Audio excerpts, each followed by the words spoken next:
¿Quieres convertirte en un empleado de la Fundación SCP ahora mismo? Para hacerlo, solo necesitas describir lo que ves en estas fotos. Esta es una prueba real, realizada como parte de la investigación sobre las habilidades de uno de los objetos. Sin embargo, un empleado de clase D tomó esta prueba, y una hora después de ver la imagen, terminó su tiempo trabajando para la Fundación. Hola amigos, decidí finalmente contarte sobre una de las principales celebridades de la Fundación SCP. Mi nombre es Detective Void, y nuestra estrella es SCP-096, también conocido como el Tímido. Y sí, te he mostrado una representación artística del objeto, así que estás a salvo. De cualquier modo, eso espero. Cuando escuchaste por primera vez sobre la Fundación SCP, lo más probable es que te enteraste de SCP-096. Este es un humanoide perteneciente a la clase Euclides. Es delgado, pálido y larguirucho. El Tímido mide aproximadamente 2 metros y 38 centímetros de altura, mientras que sus brazos miden aproximadamente 1,5 metros de largo. Dudo que una chaqueta le quede bien. La criatura no tiene pelo y su piel y sus ojos son completamente desprovistos de pigmentación. Los científicos no saben si el Tímido puede ver. Aunque sus rasgos faciales generales son similares a los de un humano, su mandíbula se puede abrir 4 veces más. Me pregunto si el objeto se convirtió en un prototipo de El vendedor de helados de la película Legión. Eso, sin embargo, no es probable, ya que el normalmente tranquilo e incluso tímido SCP-096 mata a cualquiera que vea su rostro. El mecanismo se activa cuando una persona hace contacto visual directo con la criatura, o si ve alguna grabación de video o fotos de la misma. El objeto está contenido en una cámara de acero en forma de cubo herméticamente sellada, con lados de 5 metros de largo. Los sensores de presión y los detectores láser indican la presencia de la criatura, ya que la observación directa de SCP-096 está comprensiblemente prohibida. Se requiere permiso de un miembro del Consejo O5, incluso para una descripción verbal de la apariencia de El Tímido. Por lo general, la criatura camina tranquilamente a lo largo de la pared de su celda todo el día, pero si alguien ve su rostro a través de cualquiera de los métodos enumerados anteriormente, SCP-096 entra en un estado extremadamente agitado. Se cubre la cara con las manos, llora, murmura unas palabras ininteligibles y grita. Después de un par de minutos, el objeto encuentra a la persona que lo vio y elimina a la víctima. Quizá SCP-096 debería haber sido llamado el histérico en lugar del tímido. Bueno, esto no es tan importante. Lo que importa es que, en primer lugar, el objeto es invulnerable a todas las armas conocidas. En segundo lugar, nada puede detenerlo en el camino hacia su víctima. Absolutamente nada. Y tercero, el tímido siempre sabe cómo encontrar a la persona que lo vio. Los científicos de la Fundación no pudieron explicar ninguna de las peculiaridades del objeto, pero todo se volvió obvio después de una serie de reveladores eventos y experimentos. Durante su captura inicial, el objeto destruyó a todo el grupo de búsqueda Zulu 9-A. Desde su helicóptero, los operativos notaron una criatura desnuda sentada en la nieve en medio del frío glacial. Habiendo aterrizado cerca, todos los miembros del grupo, excepto el capitán, vieron su rostro y fueron brutalmente asesinados. Se dispararon al menos 1000 proyectiles de una ametralladora Gao-19 de alto calibre, y también dispararon con un arma antitanque, pero esto no infligió ningún daño a la criatura. Según el capitán superviviente, bien podrían haberlo escupido. Un miembro de la unidad de reserva Zulu 9-B pudo poner una bolsa sobre la cabeza del tímido, eliminando así el peligro y calmando a la criatura. Después de la entrevista con el ex capitán de Zulu 9-A, se envió una solicitud para eliminar a SCP-096. ¿Recuerdas el experimento que sugerí que probaras al principio de este video? Bueno, fue realizado por el Dr. Dan para obtener una imagen del objeto. Esto se hizo porque todos los que hubieran podido describir a la criatura terminaron muertos demasiado rápido, y no se pueden usar fotos ni videos debido a su letalidad. Para este experimento se eligió a un empleado de clase D de 32 años que había trabajado como tatuador. Bajaron al hombre a la fosa de Tonga en Nueva Zelanda en una batisfera a una profundidad de 10.800 metros. El médico le dio instrucciones al empleado desde tierra firme. La batisfera estaba equipada con contenedores especiales herméticamente sellados con 3 fotos, y la cámara de videovigilancia se colocó de manera que las imágenes no cayeran en el marco. El empleado lo sacó uno a uno y describió lo que vio. El primero mostró la celda de detención vacía de SCP-096 y el segundo mostró su pie, que el hombre describió como pálido, huesudo y espeluznante. La tercera foto mostraba la cara de El Tímido. El empleado describió en términos vívidos lo que vio y lo que pensó al respecto. Durante los siguientes 20 minutos dibujó un boceto de la apariencia de SCP-096. Inmediatamente después de que el hombre en la batisfera vio la tercera imagen, se notificó al Dr. Dan que el objeto había roto la contención. El Tímido había destruido la cámara y tomó la ruta más corta hacia la fosa de Tonga. Prudentemente, la Fundación despejó este camino de civiles. El empleado de clase D acababa de enviar el dibujo completo a la superficie y quemó las imágenes que había visto. Y justo SCP-096 apareció en el agua encima de la batisfera. Se zambulló sin obstáculos a una profundidad de 10.800 metros y con sus propias manos rompió primero la batisfera y luego al hombre mismo. Después de eliminar a una víctima, el Tímido vuelve a su estado vegetativo habitual. Por cierto, Todavía no sabemos si SCP-096 es en realidad un ser sensible. En todos los casos que el objeto ataca a las personas, no quedan rastro de las víctimas. Todos los casos sobre lo que esta bestia le hace a las personas están altamente clasificados. No fue hasta que rompió la contención que el tímido se hizo conocido como una especie de Hulk en el mundo SCP. Esta vez no hubo evacuación preliminar. El objeto entró en un estado de agitación y rompió las paredes de acero de la cámara de contención en 5 segundos. Se inició el protocolo apropiado y se cercó el cubo con bloques de acero adicionales,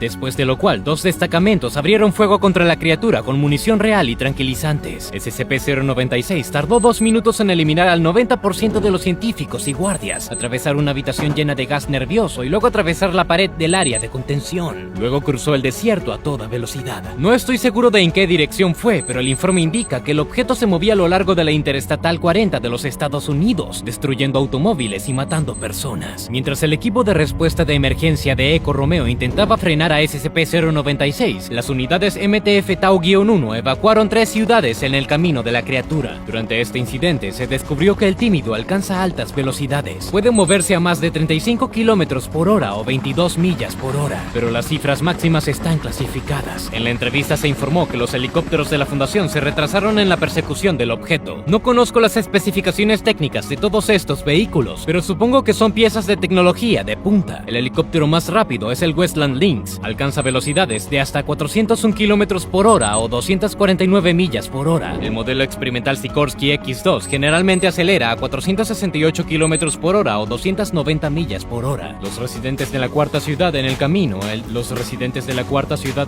del tímido no tuvieron tanta suerte. Fueron reunidos en la plaza del pueblo con los ojos vendados, mantenidos bajo la supervisión de operativos de la Fundación. Los guardias recibieron el último dispositivo Scramble, un instrumento óptico que identifica el rostro de SCP-096 y difumina la imagen antes de que la gente lo vea. Por lo tanto, cuando el tímido apareció en el horizonte, los agentes pensaron que era seguro mirarlo, pero en realidad la luz golpeó sus retinas durante una fracción de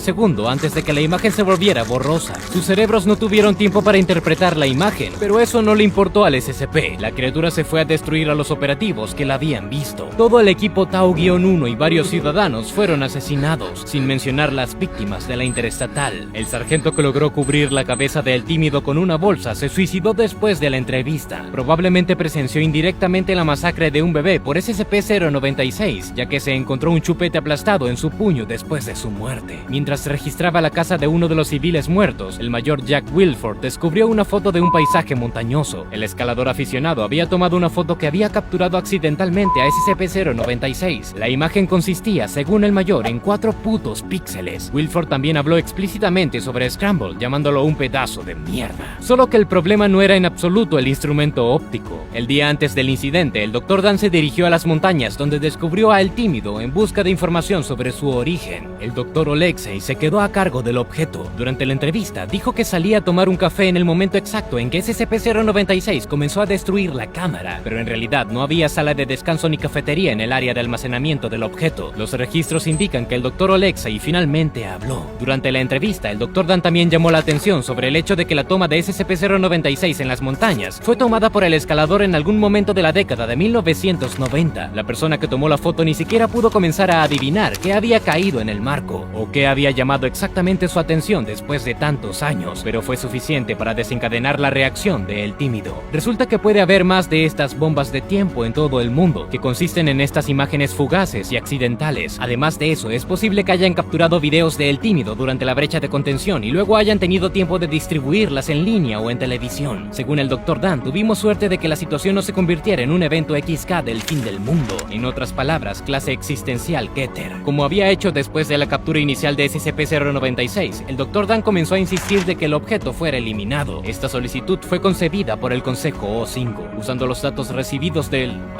difunto Dr. Oakley. El Consejo O5 se dio cuenta de que el Dr. Dan fue quien inició la fuga de El Tímido. Lo hizo por el bien común. El Consejo reconoció la amenaza suprema que representa SCP-096 y dio permiso para su eliminación. El Consejo O5 respaldó la eliminación del Dr. Dan junto con la del objeto también. Debido a la falta de empleados que estuvieran al tanto de SCP-096, la destrucción del objeto tendría que ser realizada por el propio científico. Después de eso sería eliminado. El especialista notó que su plan había funcionado y que puede matar a SCP-096, pero se suicidó en el proceso. Realmente no puedo juzgar la acción del científico como por el bien de la humanidad, pero me pregunto cómo iba a destruir a El Tímido. Probablemente descubrió algo de su expedición al lugar donde fue capturado el objeto. Si el médico estaba seguro de que podía eliminar a la criatura, entonces quizás por eso decidió sabotear la contención del objeto. Hasta el momento no hay datos sobre la eliminación de El Tímido. En cuanto a sus orígenes y habilidades, no creo que un humano haya creado esta criatura completamente invencible. El Tímido podría ser el descendiente de una de las novias del Rey Escarlata, pero se siente mal descartar todos los objetos como descendientes de un dios antiguo. ¿Qué opinas sobre los orígenes de SCP-096? Comparte lo que piensas abajo en los comentarios. Dale me gusta y suscríbete. Tengo un nuevo video sobre un objeto de la Fundación SCP. Hasta luego. Hola a todos, soy el Detective Boyd y hoy estoy aquí para contarles otra cosa. Muchos objetos SCP son valiosos para fines de estudio científico, pero algunos de ellos son tan peligrosos que la Fundación está realizando un esfuerzo extremo en un intento por aniquilarlos. Están utilizando muchos métodos conocidos para hacer esto, incluido el uso de otras entidades anómalas. Pero esto no puede terminar bien. Entonces, conoce a SCP-682, una criatura increíblemente inteligente y peligrosa. Es un reptil gigante cuyas proporciones son difíciles de precisar, por mucho que me gustaría. Y esto no es un secreto. El cuerpo de este monstruo cambia constantemente. Puede crecer y encogerse. Un ejemplo especialmente claro es cuando se alimenta a la criatura. La Fundación afirma que esta peculiaridad del reptil no puede ser explicada por la ciencia moderna. En realidad hay una explicación, pero muy pocos empleados de la Fundación tienen acceso. Pero hablaré de esto más tarde. SCP-682 posee una gran fuerza, alta velocidad e inteligencia extraordinaria. Es capaz de consumir cualquier material, incluida la materia inorgánica. La criatura puede procesar estos materiales difíciles de digerir con la ayuda de las branquias de filtración ubicadas en sus fosas nasales. La mayoría de las veces, este reptil se encuentra ubicado en una cámara especial de 5 por 5 por 5 metros, lo que ya nos dice algo sobre sus proporciones máximas. Las paredes de su hábitat están cubiertas de placas reforzadas con acero con un grosor de 25 centímetros o 10 pulgadas. Pero la característica más singular de estas placas es su resistencia a la acidez, necesaria porque la cámara se llena de ácido clorhídrico. El liderazgo de la Fundación esperaba poder destruir al peligroso reptil mediante el uso de ácido, pero esto resultó ineficaz. SCP-682 extrae el sustento directamente del ácido, lo que le permite regenerarse constantemente. A pesar de las paredes de su recinto, el invulnerable reptil intenta escapar regularmente.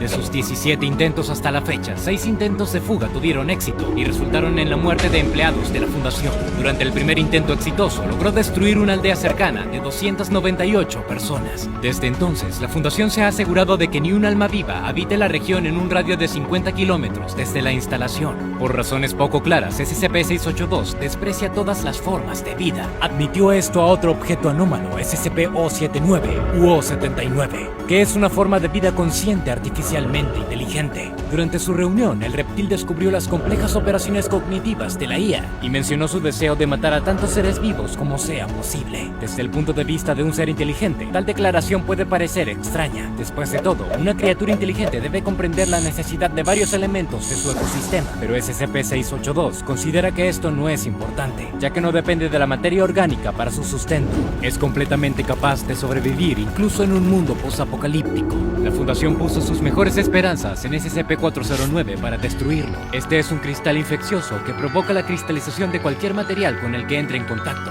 con la única excepción del granito. Durante su contacto con el cristal, su piel se rasgó violentamente. El objeto no estaba acostumbrado a sentir un dolor tan intenso y se maravilló de la naturaleza del arma que le causaba tanto daño. Cuando se cristalizó al 72% de su cuerpo, comenzó a estallar. No obstante, el reptil se regeneró por completo y logró matar a todos los participantes del experimento durante su intento de fuga. Al ver que SCP-682 desarrolló una inmunidad al cristal, la Fundación dejó de usar el SCP-409 en un intento de quitarle la vida al monstruo. Algunos de los empleados de la Fundación sugirieron destruir el reptil con la ayuda de SCP-689, o como también se le conoce, el fantasma en la oscuridad. SCP-689 es una estatua de esteatita de 30 30 centímetros de alto de un esqueleto agarrándose las rodillas. Mientras se observa esta estatua, no se mueve, pero tan pronto como nadie está mirando, la estatua anómala desaparece y el observador muere en 15 a 20 segundos. Uno de los agentes de la fundación sugirió que las características de este objeto le permitirían matar a SCP-682. El liderazgo de la fundación aprobó el experimento propuesto. Llevaron al reptil a la cámara de la estatua y apagaron las luces. 5 minutos después, cuando se volvieron a encender las luces, descubrieron un charco de líquido gris negruzco sin señales de vida. Pero cuando un empleado de clase D entró en la habitación para verificar el estado del objeto, SCP-682 se levantó inmediatamente del charco, mató al empleado y comenzó otro intento de escape. La fundación consideró su último fracaso y determinó que el reptil de alguna manera averiguó la naturaleza de la estatua mortal y se hizo el muerto para engañarlo. Otro objeto anómalo, SCP-182, se negó a cooperar con el reptil indomable.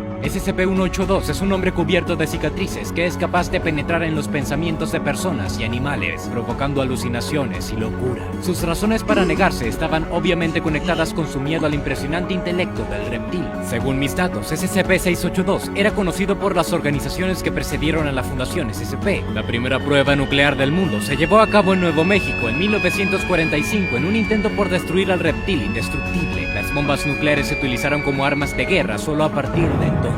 Si echas un vistazo a la prueba en video y detienes el clip en los 38 segundos, puedes descubrir una escala apenas visible que se asoma a través de las ráfagas de humo de la nube en forma de hongo. A los 45 segundos se puede ver un fragmento de la cola cubierta de arena de la criatura a 35 metros del epicentro de la explosión. Desafortunadamente, SCP-682 no murió en la explosión. De hecho, la radiación a la que fue sometido solo sirvió para fortalecerlo. Debido a su capacidad para consumir y digerir cualquier material, la criatura simplemente consumió la radiación y reparó sus tejidos dañados. Por este hecho, por el costo y los peligros asociados con el uso de dispositivos nucleares, se tomó la decisión de poner fin a los intentos de matar al monstruo mediante el uso de esto. Más de medio siglo después, la Fundación financió la construcción del Gran Colisionador de Hadrones en Suiza. Imagínense, la investigación científica cubre el papel principal destinado al colisionador, la liquidación de SCP-682. Planearon destruir al monstruo poniéndolo en contacto con una pequeña cantidad de antimateria. Ponle atención a esta grabación. A los 17 segundos se puede ver un camión con carrocería de acero que se acerca a las instalaciones del CERN siendo dañado desde adentro, como si alguien intentara liberarse de sus paredes. El SCP-682 es la única criatura capaz de causar tal destrucción. Al igual que antes en el caso del CERN, la Fundación gastó millones en vano. El objeto sufrió un daño significativo, pero logró regenerarse. Es probable que grandes cantidades de antimateria hayan destruido a la criatura, pero la cantidad necesaria para matar al monstruo de una vez por todas sería tan grande como para causar una catástrofe global o incluso la destrucción de la Tierra. Hemos establecido que el monstruo SCP-682 ciertamente existe, pero hay una gran cantidad de preguntas sin respuesta sobre este ser. ¿Por qué el objeto puede aumentar su tamaño? ¿Cuáles son sus mecanismos que permiten su digestión y regeneración? ¿Cuál es la causa de su odio por toda la vida? Y si estas preguntas tienen respuestas, ¿por qué y cómo se ocultan?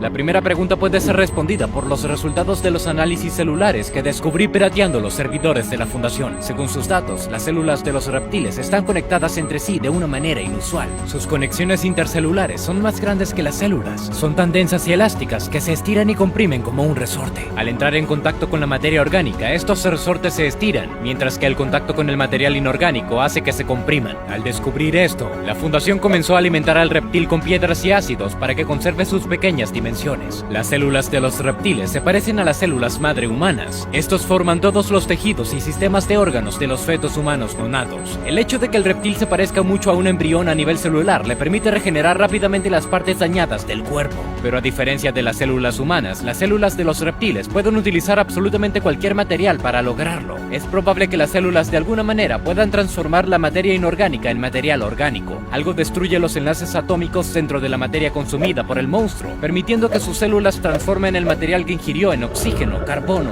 o hidrógeno. Según las palabras del propio reptil, su odio a todos los seres vivos se debe a su superioridad intelectual. En otras palabras, el reptil desprecia a todos aquellos que considera intelectualmente inferiores a él. Expresó su interés en cooperar con la inteligencia artificial con el fin de derrocar a la humanidad e instalar una dictadura de sistemas operativos. vivos. Esto es un secreto bien guardado, accesible solo para los miembros principales de la fundación. Se aseguran cuidadosamente que solo se comparta con el círculo interno. Existen varios seres con inteligencia artificial fuera de control de la fundación. Se teme que si estos seres se enteran de esta información, intentarán contactar con el reptil y cooperar con él. La estructura celular de SCP-682 también se oculta cuidadosamente porque prácticamente presenta un plano para la construcción de armas biológicas similares capaces de regenerarse. La fundación ha considerado crear un arma biológica de ese tipo para destruir al reptil, pero considerando todas las posibles consecuencias de tal proyecto, el liderazgo decidió hace mucho tiempo no seguir esta opción. Si un empleado de la fundación tuviera acceso a estos archivos secretos, se le otorgaría inmediatamente un amnésico de clase B o de otro modo se le liquidaría. Si yo no cuidase mi anonimato, seguramente ese también sería mi destino. A partir de ahora, el liderazgo está poniendo sus esperanzas en un arma biológica que puede usarse contra el reptil invulnerable. Los científicos de la fundación están trabajando en nuevos virus que pueden resultar capaces de contrarrestar la capacidad del monstruo para regenerarse a nivel celular. Si esto no tiene éxito, entonces el espacio ultraterrestre sigue siendo nuestra única esperanza. El plan para la destrucción cósmica del monstruo se mantiene en un documento separado, según el cual el reptil será lanzado al sol en una lanzadera automática en el 2050 si todos los demás esfuerzos para destruirlo resultan en vano. Según esta idea, el objeto debería quemarse a menos que, por supuesto, sea de alguna manera capaz de utilizar la energía del sol para regenerarse. No será posible promulgar este plan antes del 2050, ya que actualmente ninguna nave espacial es capaz de transportar una gran cantidad de masa fuera de la órbita de la Tierra. Cabe señalar que la lanzadera está diseñada para transportar no solo al reptil, sino también a toda su celda de retención, resistiendo el ácido. Esta es la única forma de incapacitar a la criatura durante el vuelo. Además, un departamento independiente de la fundación está entablando negociaciones con el reptil. Intentan persuadirlo para que no destruya a todos los seres vivos. Sin embargo, el objeto ha demostrado ser inquebrantable en su cosmovisión. Mientras tanto, lo que me queda por hacer es observar los eventos que ocurren. A veces entro en la zona de exclusión de 50 kilómetros, pero las fuerzas de seguridad de la fundación me impiden acercarme. Si SCP-682 hiciera otro intento de escape exitoso, podría llegar a mi posición en apenas 12 minutos y 22 segundos. En ese tiempo podría tomar algunas fotos y escapar en mi auto. Las fuerzas de seguridad de la fundación están equipadas para detenerlo antes de que cruce el límite de la zona de exclusión. Entonces, ¿qué piensas? ¿Hay otras formas de deshacerse de este reptil invulnerable? ¿O sería mejor que la fundación continuara sus intentos de normalizar las relaciones con la criatura para utilizarlas para los propios fines de la organización? Cuéntanos lo que piensas en los comentarios. Soy el Detective Void. Nos encontraremos en el próximo video. Entre todos los objetos anómalos de la Fundación SCP, el que provoca más empatía es quizás el objeto 3017. Sin embargo, si tuvieras la suerte de conocerlo, no serías comprensivo. El único deseo que tendrías sería llamar a la policía. Frasier Melbrook, también conocido como SCP-3017, se crió en un pequeño pueblo rodeado de familiares y amigos. Al parecer, por esto su anomalía pasó desapercibida durante tanto tiempo. Los familiares de SCP-3017, junto con algunos amigos y vecinos, no eran susceptibles a la anomalía de Frasier. Todo comenzó cuando llegó el momento de ir a la universidad. En medio de su primera clase, un equipo especial irrumpió en la sala de conferencias. El maestro de Frasier y sus compañeros pensaron que era un criminal peligroso. Al principio solo lo miraban de reojo, pero a la mitad de la charla el profesor había movido una mesa frente a la salida para impedirle escapar. Y los chicos sentados junto a Frasier lo derribaron y le torcieron los brazos detrás de él. En la estación de policía no había duda de que se trataba del criminal más peligroso del país, pero nadie pudo decir exactamente qué hizo mal. Frasier fue liberado una hora después porque no había ningún delito del que acusarlo. Al día siguiente volvió a pasar lo mismo. Frasier se dio cuenta de que a pesar de su deseo de estudiar, necesitaba dejar la universidad. Así que decidió conseguir un trabajo, asumiendo que lo que pasó en la universidad era una especie de broma pesada. Al principio fue una entrevista normal, pero luego el posible empleador comenzó a hacerle preguntas extrañas. Preguntó sobre antecedentes penales y uso de drogas, y finalmente terminó atacándolo, gritándole que era un criminal y que debería estar en la cárcel.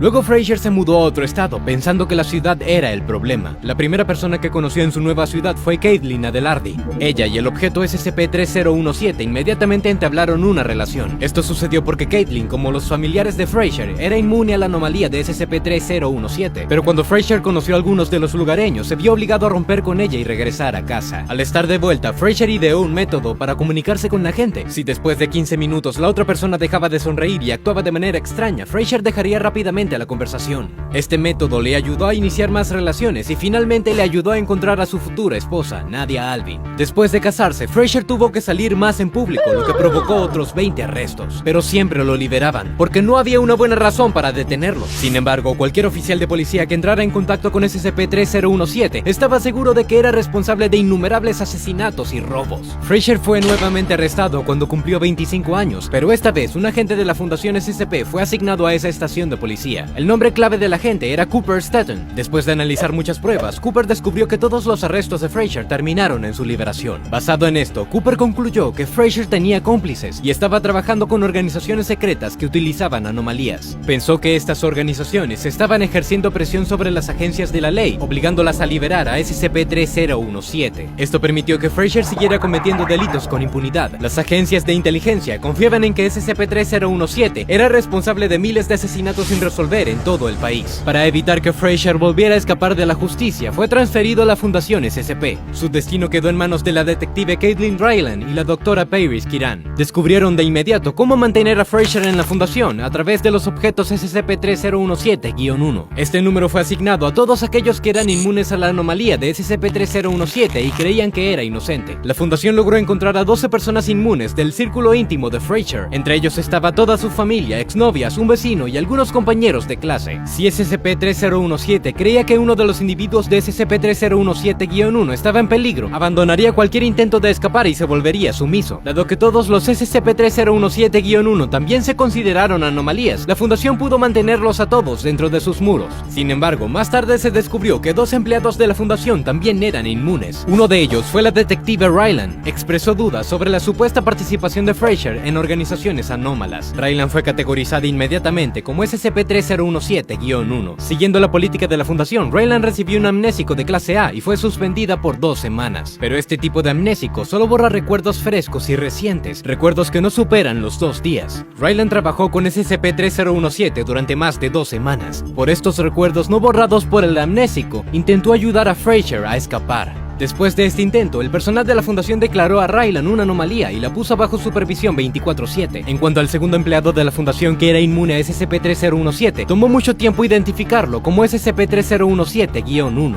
Este empleado resultó ser la oficial de seguridad llamada Rudolph Caridad. Ayudó repetidamente a SCP-3017 y a otros objetos SCP-3017-1 a escapar. Pero no lo olvides, las capacidades de la Fundación son enormes y como tal, todos los objetos finalmente se recuperaron. Los primeros 2 años de Frazier dentro de la Fundación fueron un infierno. A la doctora Kiran se le encomendó extraer información de SCP-3017 sobre las organizaciones anómalas con las que colaboraba, y se usaría cualquier método para facilitar este proceso. Algunos de los familiares de Frazier fueron expuestos a un suero de cáncer desarrollado por la doctora Kiran. El suero contiene mutágenos que muta a las células sanas en células cancerígenas malignas. Solo la Fundación tenía el antídoto, y para que su abuela y su hermano menor recibieran el antídoto, SCP-3017 tuvo que renunciar a sus cómplices. Frazier reveló toneladas de secretos para salvar a sus seres queridos. Sin embargo, el análisis de su testimonio reveló muchas inconsistencias y contradicciones. Entonces el interrogatorio continuó. Los objetos de SCP-3017-1 se colocaron en una habitación adyacente a la sala de interrogatorios de Frazier con un espejo bidireccional en el medio. Frazier podía verlos, pero ellos no a él. El personal de la Fundación les apuntó con armas a la cabeza justo frente a Frazier. Si se resistía a la cooperación, el personal de la Fundación dispararía a su padre, madre, hermanos o esposa en la pierna. En respuesta a eso, SCP-3017 nuevamente brindó información que, nuevamente, no satisfizo a la gerencia de la Fundación. Todo fue declarado falso y sin interés para la Fundación SCP. Sin embargo, la conexión de Frazier con organizaciones anómalas parecía obvia para el personal de la Fundación, por lo que el chantaje, la tortura y el interrogatorio continuaron.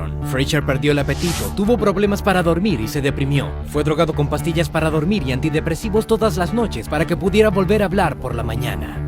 Después de 2 años de tortura y angustia, Rudolph Caridad decidió ponerle fin. Ayudó a Frazier y a Ryland a escapar. Pero resultó que las agencias de inteligencia no eran las únicas que buscaban a Frazier. Normalmente todas las personas que entraron en contacto con SCP-3017 fuera de la Fundación fueron tratadas con un amnésico de clase A. Se olvidaron de Frazier, pero al encontrarlo de nuevo, todos sus síntomas regresaron. Volverían a sospechar que SCP-3017 ha cometido delitos graves y querrían detenerlo.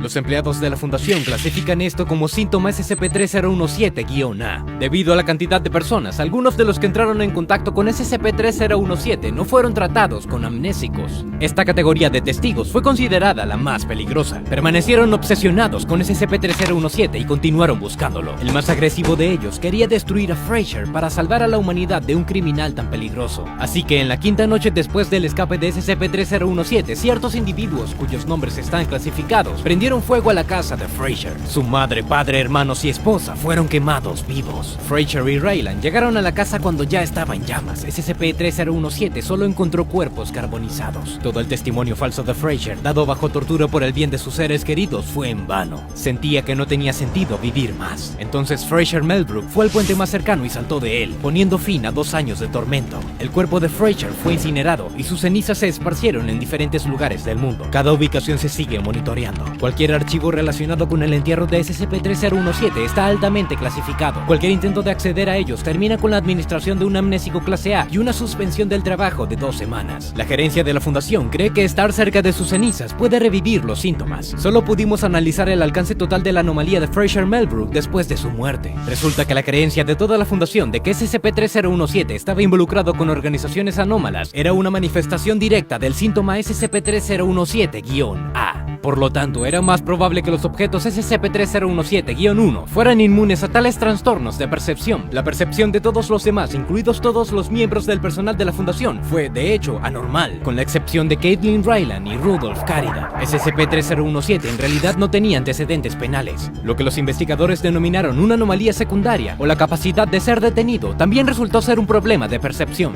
Frazier fue puesto en libertad cada vez porque no había pruebas de que había cometido un delito. Su única anomalía era que todo el planeta, excepto 14 personas, lo consideraban un supervillano sin ninguna razón real. Después de la muerte de Frazier, la especialista en fisonomía Megan Rivley intentó explicar este fenómeno. Según ella, la anomalía podría explicarse por la estructura facial de Frazier. Megan analizó imágenes de asesinos en serie y otros criminales ampliamente reconocidos. Luego tomó nota de los rasgos faciales particulares que son característicos de los delincuentes. Después ingresó los datos en un programa especial para que pudiera producir una media aritmética. Para sorpresa de la científica, el programa produjo una imagen del rostro de Frazier Melbrook.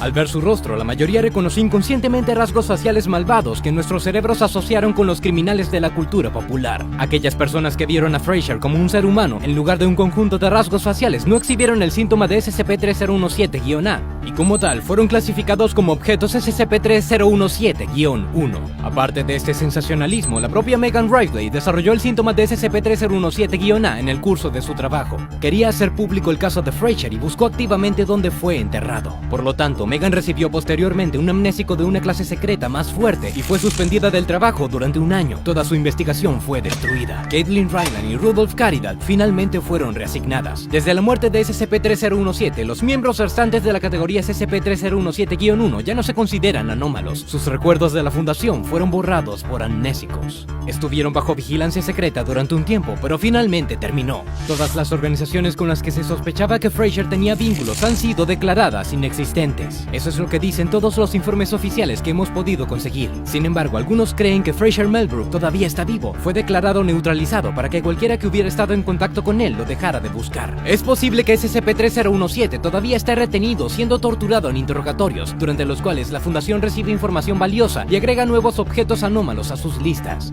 ¿Qué piensas tú? ¿Frazier realmente se quitó la vida o fue una distracción ideada por agencias de inteligencia? Escríbelo abajo en los comentarios y dale me gusta al video y haz clic en la campana para que no te pierdas ningún episodio. ¿Qué debes hacer primero para protegerte de un objeto anómalo peligroso? Las instrucciones de la fundación generalmente recomiendan que determines la ubicación del objeto y luego te escondas en un lugar seguro. Pero en el caso de SCP-4885, si sabes dónde está, es imposible protegerte. La única posibilidad de escapar es no descubrir la ubicación de la anomalía en absoluto. La gerencia de la fundación hace todo lo posible para mantener en la oscuridad incluso a sus empleados de alto nivel. Además, ni una sola persona viva sabe nada de esto. Esta información está disponible disponible solo para programas de computadora. Por esta misma razón, yo mismo nunca intentaré encontrarlo. Se desarrolló un sistema automatizado especial llamado Invenient Eum, que significa encuéntralo en latín, para mover y manipular el objeto. El sistema se activa si se violan las condiciones de privacidad de la ubicación de SCP-4885. Este se coloca en una de las 36 cámaras clase 17. Ni una sola persona sabe exactamente en cuál está. Tampoco se sabe dónde están las cámaras. Las 36 cámaras principales están conectadas a un vehículo de transporte automático. Para que el sistema sea más efectivo, debe incluir un empleado de clase D sin problemas de salud mental. En caso de una brecha de contención, este empleado se sube a un camión equipado con piloto automático y se conecta al sistema. Luego, el generador de números pseudoaleatorios criptográficamente seguros selecciona un número aleatorio del 1 al 36, después de lo cual el camión va a la cámara con el número seleccionado. Cuando el empleado de clase D está en la cámara, se muestra un mensaje en todos los monitores contenidos en cada cámara simultáneamente, indicando la ubicación actual de SCP-4885. Esto se sabe por un sistema GPS implantado en el objeto anómalo. 2 horas después, camiones no tripulados llevan las cámaras a sitios seleccionados al azar. Para evitar sospechas, los camiones se disfrazan de servicio de embalaje. Si ocurre un accidente, se repite nuevamente el procedimiento Invenient Eum.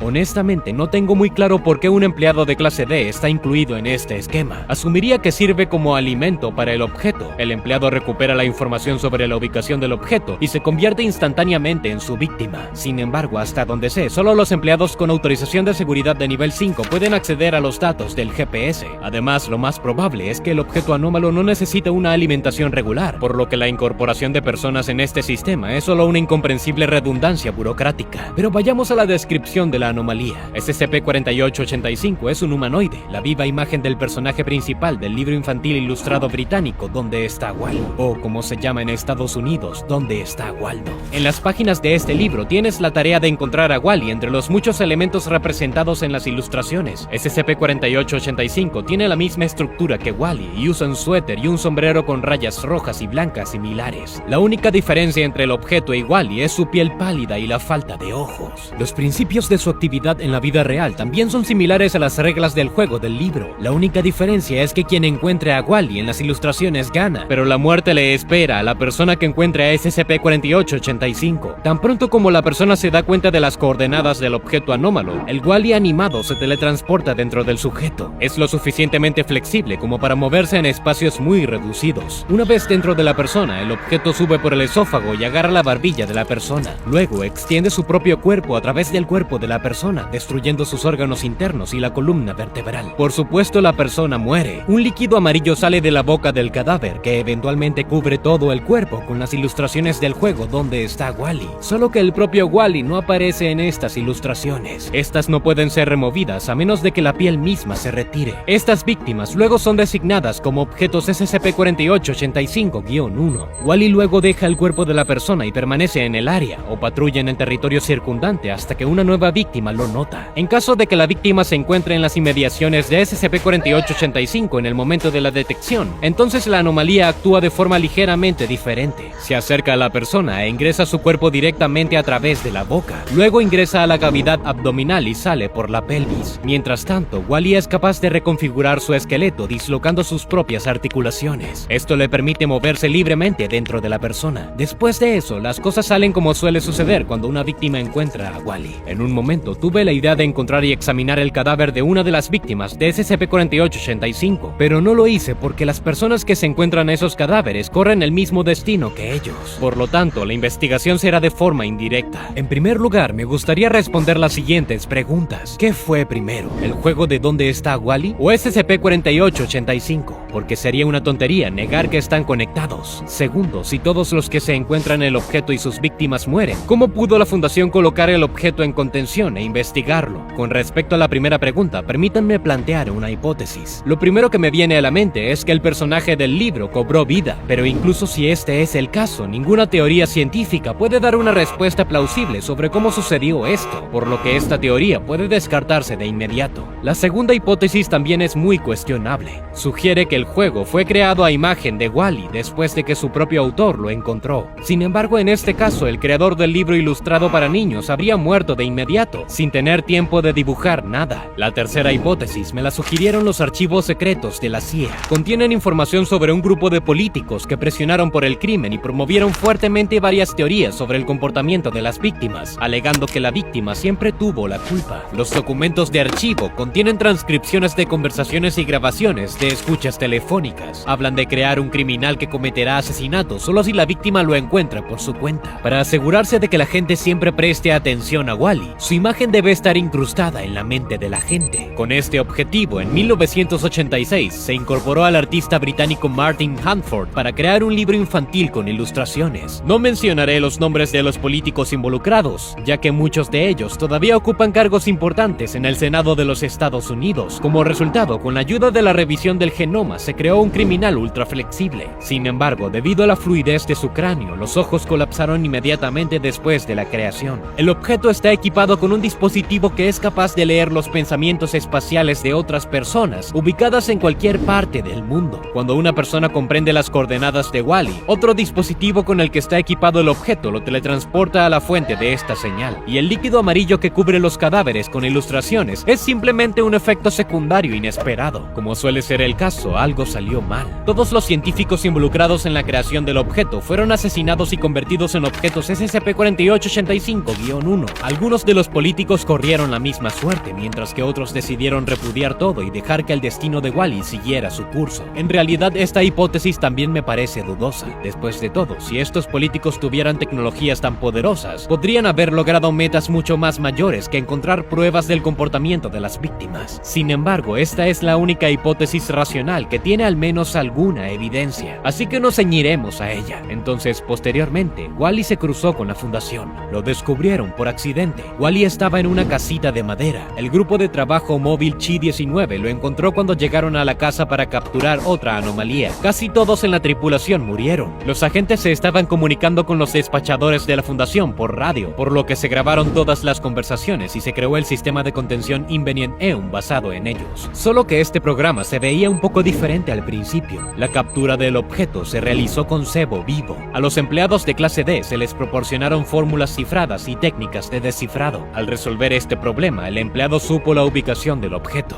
Junto a este empleado había una trampa automática que estaba destinada a cubrir a la víctima junto con el objeto. Las paredes de la trampa cubrieron con una capa protectora doble. La primera capa consistió en la aleación de telequinesis de iridio platino, bloqueando cualquier actividad anómala. La segunda capa estaba hecha de otro metal que hace imposible la teletransportación de cualquier objeto dentro de un radio de 100 metros. De hecho, las cámaras clase 17 que contienen a SCP-4885 están equipadas de manera similar. Sin embargo, más tarde resultó que el objeto puede teletransportarse sin tener en cuenta ninguna barrera. El primer intento de atrapar a Wall-E no dio resultado. Esto requirió el gasto de 884 empleados de clase D y 178 agentes. Los agentes murieron cuando encontraron los objetos de SCP-4885-1 formados después de la muerte del personal de clase D. Dado que encontrar especímenes de SCP-4885-1 conduce a una muerte irreversible, todos estos cadáveres debían estar escondidos en algún lugar. Tenían que estar tan bien escondidos que ningún alma viviente pudiera enterarse de su existencia.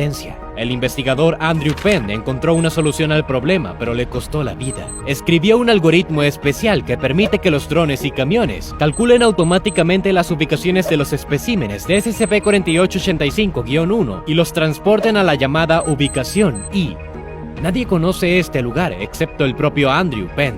Después de establecer la ubicación necesaria, Penn ejecutó el algoritmo y luego fue al bosque para estar lejos de la gente. 3 días después, activó el sistema Invenient Eum. Luego esperó a que SCP-4885 viniera a buscarlo, lo que sucedió aproximadamente cuando el primer cadáver fue transportado a la ubicación I. Penn se aseguró de que nadie supiera sus coordenadas. De esta manera, al sacrificarse, salvó la vida de miles de empleados de la fundación. Se desconoce la hora y el lugar de su muerte, pero la publicación de varios documentos disponibles para el acceso de todo el personal personal confirma la desaparición del investigador. En estos días, aproximadamente una vez al año, los investigadores de la Fundación realizan pruebas para ver si hay alguna forma de evitar el efecto mortal de SCP-4885. Hasta ahora no ha habido resultados, aparte de la muerte de unas pocas docenas de empleados de clase D. ¿Qué piensas? ¿Hay alguna forma de protegerte de Wall-E? Escribe lo que piensas abajo en los comentarios. Nos vemos en el próximo episodio.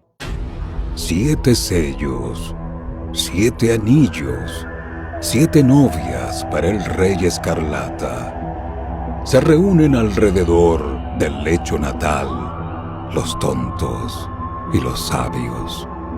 Temen al niño que está por nacer, cuya voz rasgará los cielos.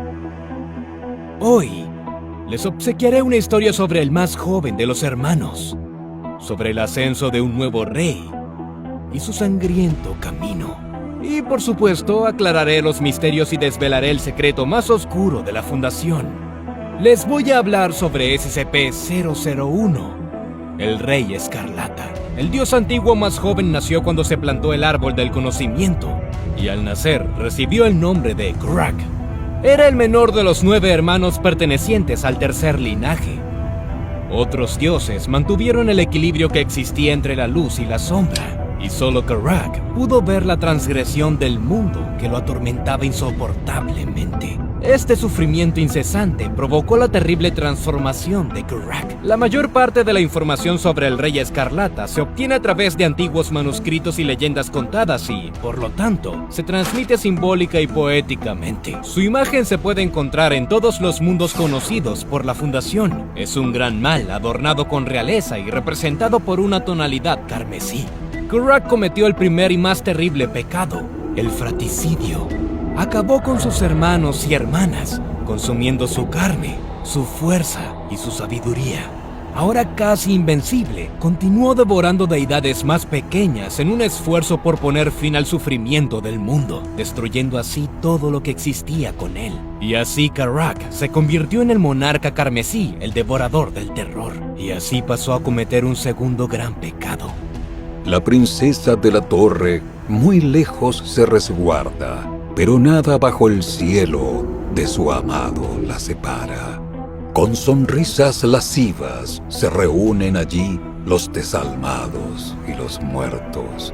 Aunque su alma esté en silencio, las mentes más crueles la mantendrán en su lecho. El monarca carmesí reunió a su escolta, devorando a todos los que no se inclinaron ante él. Uno que se negó a reconocer su poder como el más hermoso y sabio entre los dioses fue Zen. Así la tomó por la fuerza como su esposa. Luego, 7 días después, destruyó a la diosa, ascendiendo en su sangre. A partir de ese momento, el antiguo dios ha recibido el nombre de Canificor, que significa Rey Escarlata. En su lecho de muerte, San dio a luz a 7 hijas, a quienes Karak convirtió en sus novias. Para evitar que murieran como lo hizo su madre, les imprimió sellos. Cada una dio a luz monstruos llamados leviatanes, iniciando así las 7 órdenes de abominación dentro del ejército del rey. El alfarero le pidió a su aprendiz que 7 tinajas preparara. 6 las hizo con gracia y habilidad, y la última no fue lo que esperaba. La primera novia, Ativik, era la favorita del rey y recibió el sello de dominio. Sus hijos llegaron a ser las armas más sabias y celosas de la guerra del monarca. El segundo, Agor, recibió el sello de desesperación y dio a luz a una miriada de monstruos que llevaron a su amo a la victoria. Adistad apreciaba a las otras hermanas y sus hijos llevaban su sello de devastación. Así, la cuarta novia tomó la forma de una terrible bestia bajo el estandarte de Raft. Ella dio a luz a monstruos que llevaban una armadura impenetrable y la capacidad de curarse a ellos mismos. Los hijos de la quinta novia, Anut, en virtud del sello de necesidad, estaban particularmente dotados de magia. El monarca carmesí, ahora temiendo una revuelta, los paralizó a todos. Atelif, la sexta novia, prefirió permanecer en soledad, por lo que secreto se convirtió en su sello. Los seres que trajo al mundo podrían cambiar su apariencia, hacerse invisibles e incluso abrir portales a otros mundos, allanando así el camino para un ejército sangriento. El rey está en su ropa de cortejo. Las novias esperan en sus camas. Los príncipes por nacer, dormidos, esperan el momento de sus llegadas. Las gallinas en el gallinero estaban y 7 huevos pusieron, hasta que el zorro se arrastró en la oscuridad de la noche y sus huevos desaparecieron. Érase una vez, los leviatanes casi destruyeron el árbol del conocimiento. Para detenerlos, los pocos oponentes del monarca carmesí provocaron una gran inundación. Uno de los exhaustos leviatanes fue desterrado al mundo de los mortales para vagar por la eternidad. Se le llama Atanticalpanu, que significa el reptil indestructible. Uno debe estar de acuerdo, por supuesto, en que SCP-682 encaja perfectamente con la descripción de los hijos de Asef, como lo fue el mismo Korak. La séptima hija de San, llamada Ahabad, era la más débil de todas las novias. Además, su espíritu no había sido completamente destrozado por el rey. Ella levantó héroes en un esfuerzo por poner fin a su reinado, pero todos fueron derrotados. Con la historia de fondo del rey Escarlata ahora clara, regresemos a la Fundación SCP. Un día, 7 novias cayeron bajo su custodia. 7 chicas fueron rescatadas durante una redada policial realizada en un almacén perteneciente a un culto conocido como los Hijos del Rey Escarlata. 6 fueron rotas por sus censuras. 6 ya no cantarán. La séptima llega sin ataduras y todas las campanas sonarán.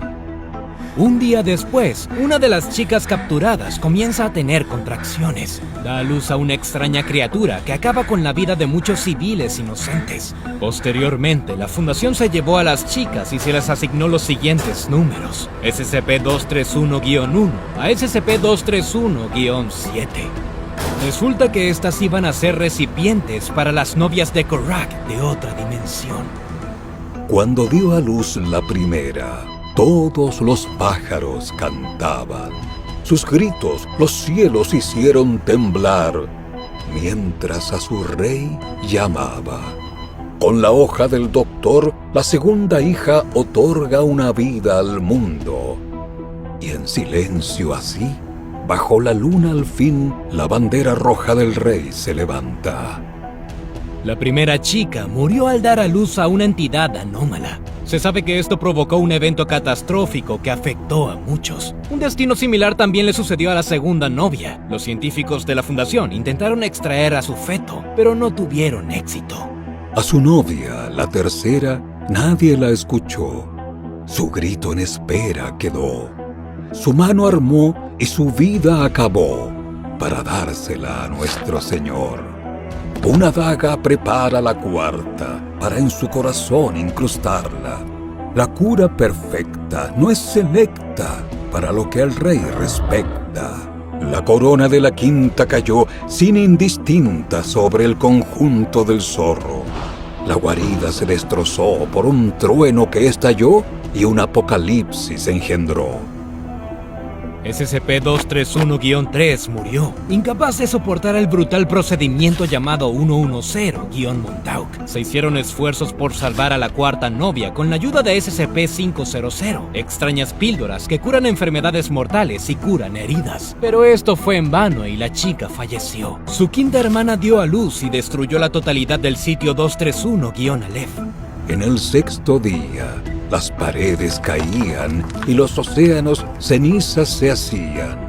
Su nacimiento se dio mientras la tierra se abrió, debajo del rey yacían. La séptima novia las mareas romperá y la luna ya no brillará. Un día no muy lejano llegará, donde a la muerte del tiempo a la luz dará. La pérdida de la sexta esposa preocupó a uno de los agentes de la fundación. Sintió lástima por las 2 chicas restantes y trató de salvarlas, utilizando un objeto anómalo. Sin embargo, fue interrumpido por los guardias y tanto el agente como SCP-231-6 murieron durante un fuego cruzado. Solo la séptima novia sobrevivió y tiene un papel especial en la historia del Rey Escarlata. El nacimiento de su hijo se evitó con éxito mediante el procedimiento 110-Montauk. Este es quizás uno de los los puntos más controvertidos de la historia de la Fundación. Fue la creación del Dr. Robert Montauk, quien es el jefe de proyectos de SCP-001, SCP-231 y SCP-2317. Ha estudiado al Rey Escarlata durante más de 20 años. Según los rumores, el procedimiento que inventó consiste en abusar horriblemente de la chica con violencia y tortura. Y al principio parece que eso es exactamente lo que fue. Luego, el líder del grupo de hijos del Rey Escarlata, Dipesh Spivak, cayó en manos de la Fundación.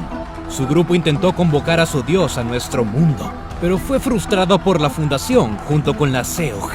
Se sabe que el culto anteriormente formaba parte de la mano de la serpiente, pero luego los apóstatas se separaron de ellos, convirtiéndose en su propio grupo independiente. El médico nunca le dice a su Dios cuál busca realmente. En cambio, se esconde y llora en silencio eternamente. La propia voz de su Dios, tomando la decisión, con su palabra exhibió. Con miedo y dolor debe quedar, como la tercera podría acabar.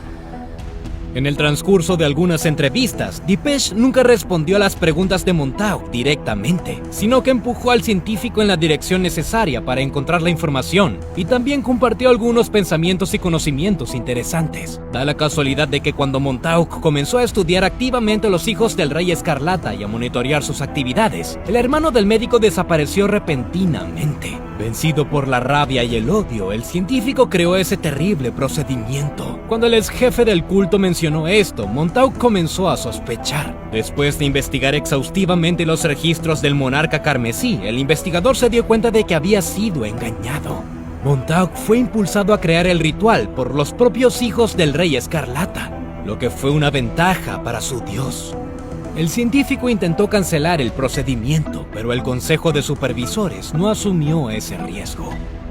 La pistola del médico puso fin a su espera, mientras a su oreja la acercaba. Como fue profanada, con toda compasión a su miedo se la daba.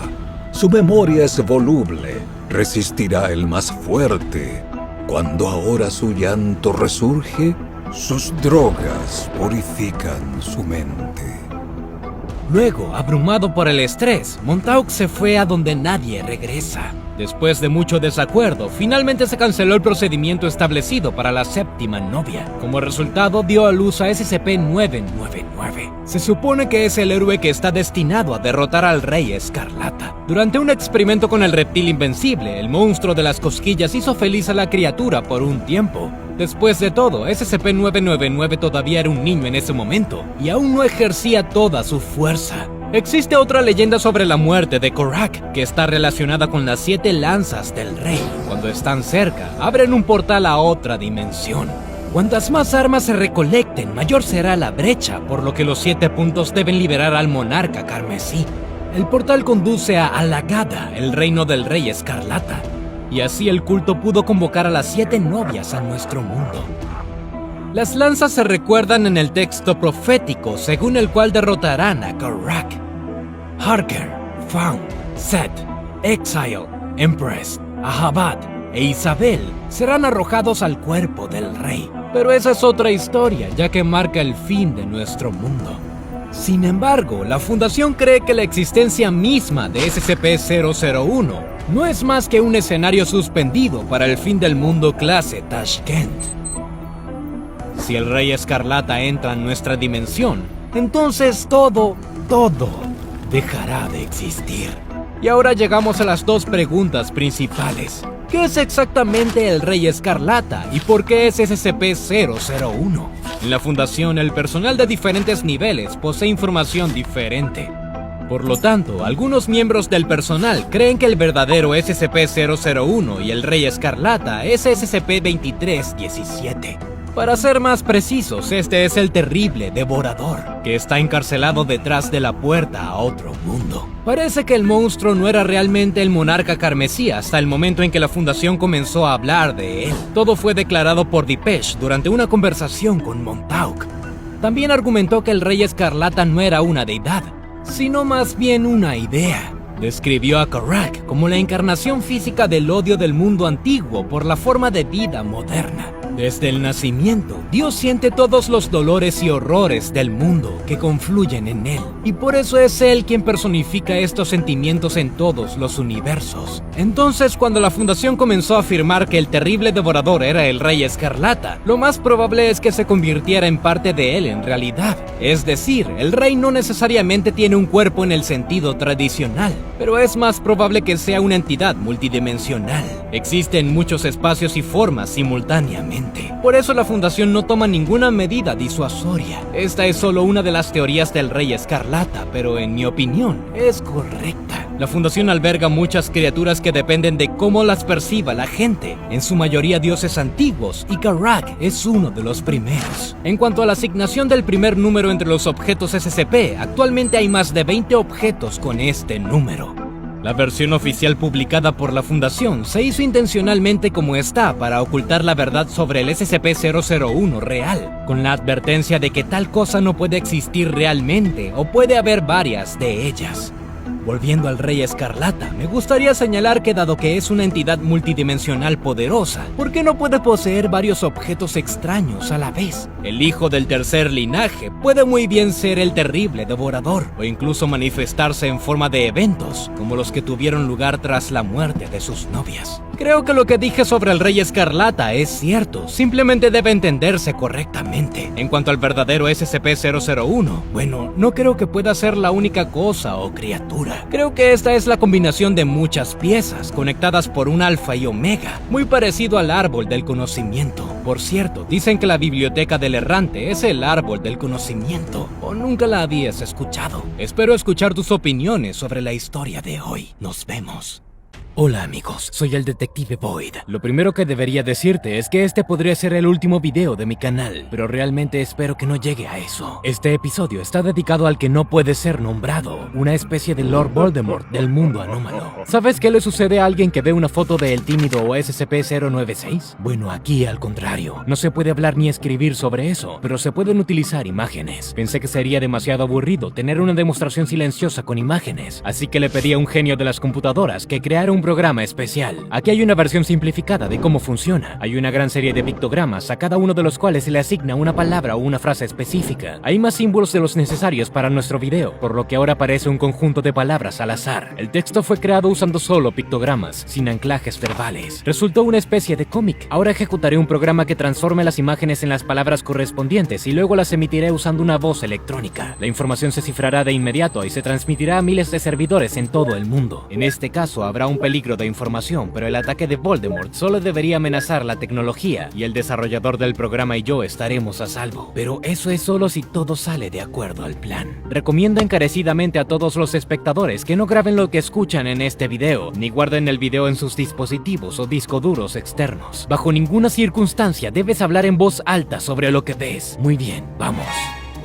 Este objeto anómalo Keter está representado simbólicamente en la Fundación, pero también tiene un nombre clásico, SCP-2521. También se le conoce por su apodo, por favor, di mi nombre. Nadie en su sano juicio hace eso, pero no estamos tomando el camino fácil, ¿verdad? El objeto es una entidad humanoide de unos 2,5 metros de altura. Está cubierto de cintas negras largas y pegajosas, o puede estar completamente hecho de ellas. Salen de su cuerpo en todas direcciones y se juntan en su cabeza en una especie de cola de caballo o antena. Tiene un torso grande y brazos de tentáculos desproporcionadamente largos que terminan en una borla de esas mismas cintas. La entidad roba toda la información escrita sobre sí misma en cualquier idioma conocido, tanto en papel como en medios electrónicos, pero también la información que se habla en voz alta. Por alguna razón, el objeto no comprende el significado de dibujos, símbolos, diagramas y signos, por lo que prácticamente toda la información existente sobre él se almacena en formatos puramente visuales. Solo los empleados con autorización de seguridad de nivel 4 y los miembros del Consejo O5 tienen acceso a los datos sobre SCP-2521. El objeto no es detenido por la Fundación porque no hay obstáculos conocidos, físicos o de otro tipo que no pueda superar. Cuando una persona comienza a escribir sobre la entidad, aparece cerca y se lleva la fuente de información. Si la información fue transmitida verbalmente, SCP-2521 se lleva a la persona. ¿Entiendes ahora por qué estoy usando este método de transmisión? En el peor de los casos, la entidad se llevará todos los dispositivos electrónicos que transmitan esta señal. El desarrollador del programa y yo técnicamente no hemos dicho ni escrito nada sobre el objeto. La entidad es probablemente inteligente hasta cierto punto, ya que identifica referencias textuales y verbales a sí misma. También tiene la capacidad de teletransportarse y posiblemente moverse entre dimensiones. SCP-2521 usa mecanismos desconocidos para buscar todas las fuentes de información sobre sí mismo. Existe una clara similitud entre las habilidades de este objeto y el tímido. Ambos utilizan un único método de detección espacial. La única diferencia es que SCP-096 reacciona a la observación directa, así como el contacto visual con sus fotos o grabaciones de video. SCP-1128, conocido como el horror acuático, también usa una propiedad similar. Toma la forma de un gran depredador oceánico. La entidad comienza a cazar a cualquier persona que haya recibido una descripción completa, verbal, escrita o visual de la misma. Cuando el sujeto está completamente sumergido en el agua, como un baño o una piscina, se encuentra en el océano abierto, perseguido por SCP-1128. Las víctimas sobreviven, pero con el tiempo comienzan a encontrarse en el océano incluso bebiendo un vaso de agua. La reacción de las entidades antes mencionadas también es una diferencia importante. Mientras el tímido se vuelve loco y mata a su víctima, SCP-2521 no muestra agresión. La Fundación realizó al menos 2 experimentos con el objeto y el personal de clase D. En el primero colocaron a un hombre en una cámara con videovigilancia. Le encargaron que mirara imágenes que contenían información sobre la entidad y luego las describiera en texto en papel. Después de que comenzó el proceso de grabación, SCP-2521 apareció en la cámara. El empleado estaba tremendamente asustado, pero la entidad no era agresiva. En todo caso, mostró interés en la información escrita e incluso algo como alegría o placer al recibirla. Después de eso, el objeto desapareció tomando los papeles y el hombre se encogió de miedo debajo de la mesa. Los datos de la información sobre SCP-2521 no indican qué tan rápido apareció el objeto después de que comenzó su descripción textual. Parece que el empleado de clase D tuvo tiempo suficiente para escribir una parte importante o incluso completar la tarea. Durante el segundo experimento, la tarea consistió en observar datos visuales sobre el objeto y parafrasearlo en voz alta. Después de que el empleado de clase D comenzó a hacer eso, SCP-2521 apareció en la celda, agarró al hombre y lo envolvió en sus pegajosas cintas negras. Según las cámaras, la entidad mostró ternura y cariño por la persona, luego desapareció junto con el hombre. El empleado nunca fue encontrado y se presume muerto. También se sabe que SCP-2521 muestra su propia marca de crueldad. La Fundación realizó un experimento con el reptil difícil de destruir. SCP-682 fue colocado en la cámara experimental 145-B.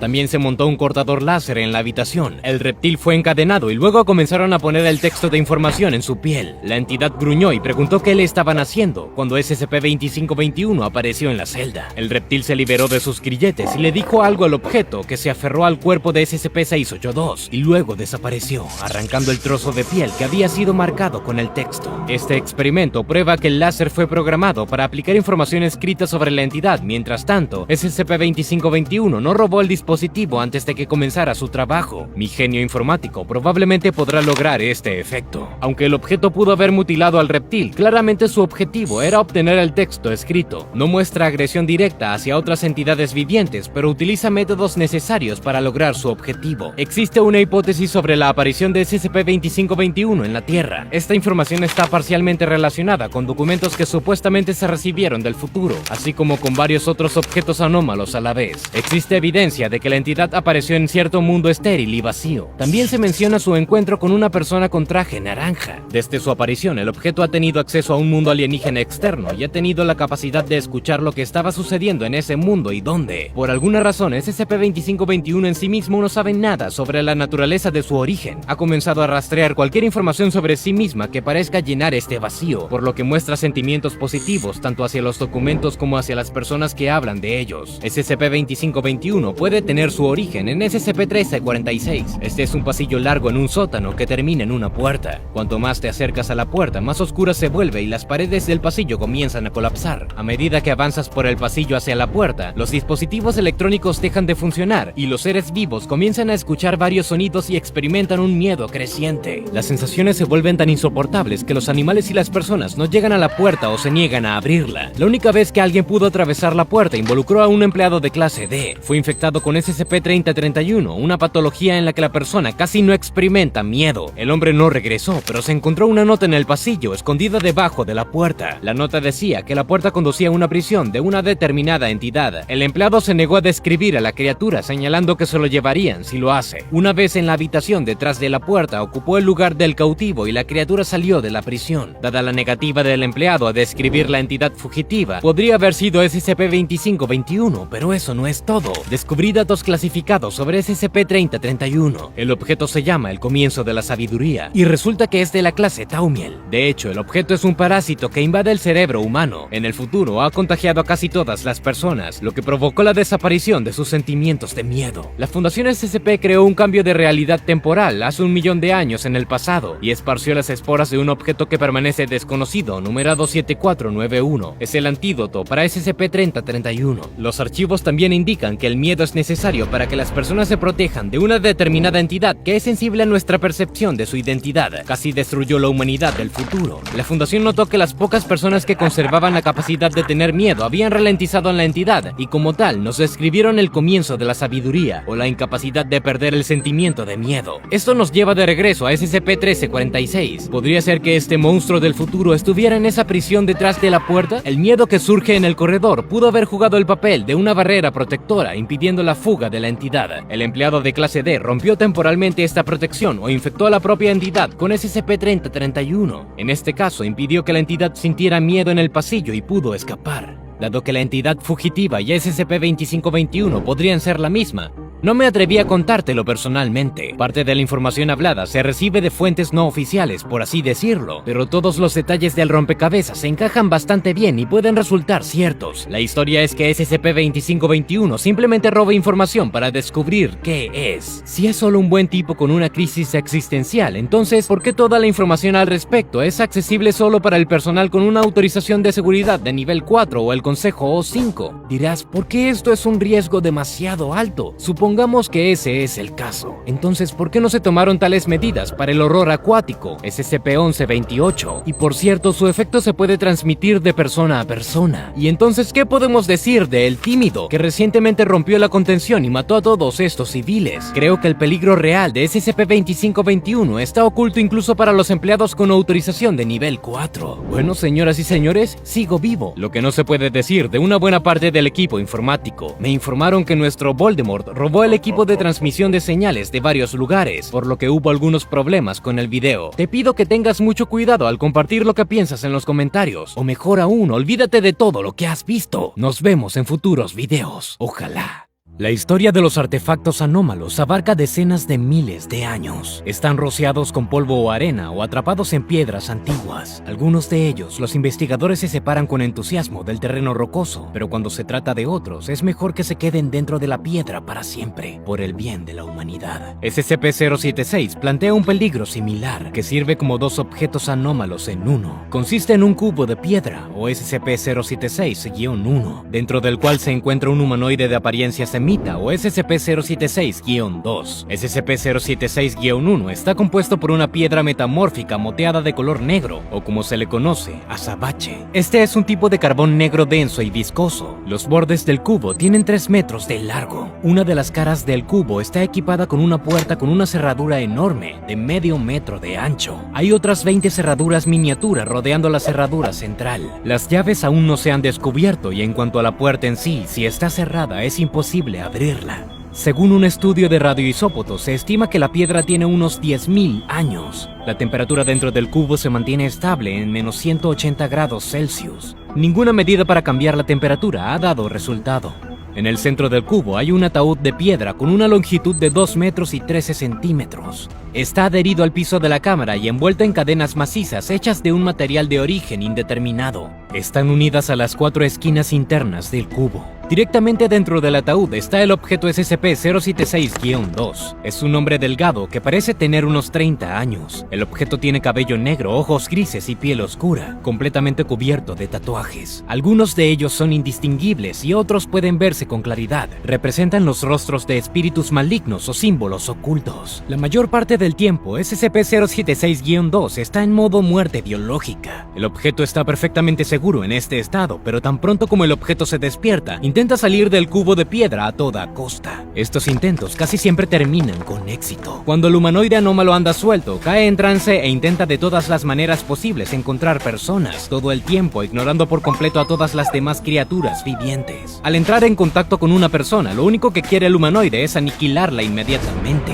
El objeto exhibe una rabia excepcional durante esos momentos. SCP-076-2 no se detiene ante nada. Solo puedes frustrar su violencia matándolo. Pero esta no es una tarea sencilla. Los procesos internos del humanoide son similares a los de un humano, por lo que lograr la muerte biológica es bastante realista, pero requiere simplemente esfuerzos inhumanos. El humanoide posee una mayor fuerza física y velocidad como nunca se han visto, incluso en los representantes más avanzados del Homo sapiens. El récord mundial de Usain Bolt en los 100 metros planos es de 9.58 segundos. SCP-076-2 maneja esta distancia aún más rápido. Como se muestra en los datos registrados, cubre 64 metros en aproximadamente 3 segundos. Además, el objeto es completamente impermeable al dolor y es incapaz de experimentar estados de shock. El daño que neutralizaría al ser humano promedio es apenas un destello en el radar de SCP-076-2. Su tenacidad ante cualquier tarea siempre conduce a resultados impresionantes. Por ejemplo, cuando una puerta de acero de 15 centímetros apareció ante el objeto como una barrera, se rompió después de un ataque intenso de 4 minutos con puños. Las balas también tienen dificultades para disuadir la anomalía, incluso cuando la golpean directamente en la cabeza. Después de sufrir un daño significativo en su cerebelo por las balas de 12,7 milímetros, el objeto continuó funcionando durante varios minutos más, logrando matar a 3 personas más en ese periodo de tiempo. Enseñado por la amarga experiencia de la muerte por balas, el objeto finalmente aprendió a defenderse con accesorios de acero. Su reacción logró desviar suficientes las balas de su trayectoria original. El récord de retención de la respiración entre los simples mortales es de 24 minutos y 11 segundos. SCP-076-2 es capaz de sobrevivir durante casi una hora sin oxígeno, incluso bajo la influencia de un esfuerzo físico intenso. Incluso logré encontrar evidencia de una de las habilidades del objeto yo mismo. Adquirí una grabación de video en un pequeño supermercado en la zona rural de Montana. Como indican todos los informes, aquí se cometió un robo, pero si miras de cerca puedes ver algo más. En la marca de 15 segundos de esta grabación puedes ver a un hombre con el torso desnudo que aparece detrás de los estantes de los productos de lácteos. Su cuerpo está completamente cubierto de tatuajes. La ampliación revela varios signos ocultos y caras de demonios espeluznantes. Esto, por supuesto, podría ser una coincidencia, ya que muchos criminales se ven así, pero a los 32 segundos, cuando un guardia se acerca a él, se ven extraños puntos negros cerca del intruso. Solo un segundo después de eso, un arma afilada de una hoja negra aparece de la nada en la mano del objeto, la cual usa para cortar los cuerpos de los guardias, y luego el cuchillo desaparece inmediatamente sin dejar rastro. Esto se hace eco de los informes de la Fundación. Según los documentos, el objeto es capaz de crear fisuras en miniatura en el espacio contiguo a sí mismo. A partir de estas grietas, SCP-076-2 aparentemente materializa dagas de otra dimensión. Las hojas de los cuchillos están hechas de un material completamente negro que no refleja luz. Después de usar el arma, el objeto la arroja hacia los portales. Otra evidencia se obtuvo de cámaras de vigilancia externas en Montreal, Canadá, en 1995. La acción tuvo lugar en un pequeño estacionamiento. En la grabación, a los 3 minutos y 25 segundos, se puede ver claramente a un hombre delgado y tatuado volcando un camión de carga con una facilidad increíble. A los 4 minutos y 19 segundos, el hombre va al conductor del camión y lo apuñala con una daga que había aparecido de repente en su mano. Dadas las increíbles habilidades de SCP-076, la Fundación tiene que involucrar prácticamente a todas sus unidades de combate. Cada detención va acompañada de la muerte del personal de combate. El nivel más alto de muertes en una operación determinada se sitúa en 842. Ese día fue necesario un disparo sostenido de ametralladora pesada para matar al humanoide. Un minuto después de su muerte, su cerebro se había convertido prácticamente en carne picada, pero eso no impidió que el objeto aniquilara a 10 empleados armados más. En otra ocasión, fue asesinado después de ser atraído a una trampa a la que posteriormente se le extrajo todo el oxígeno.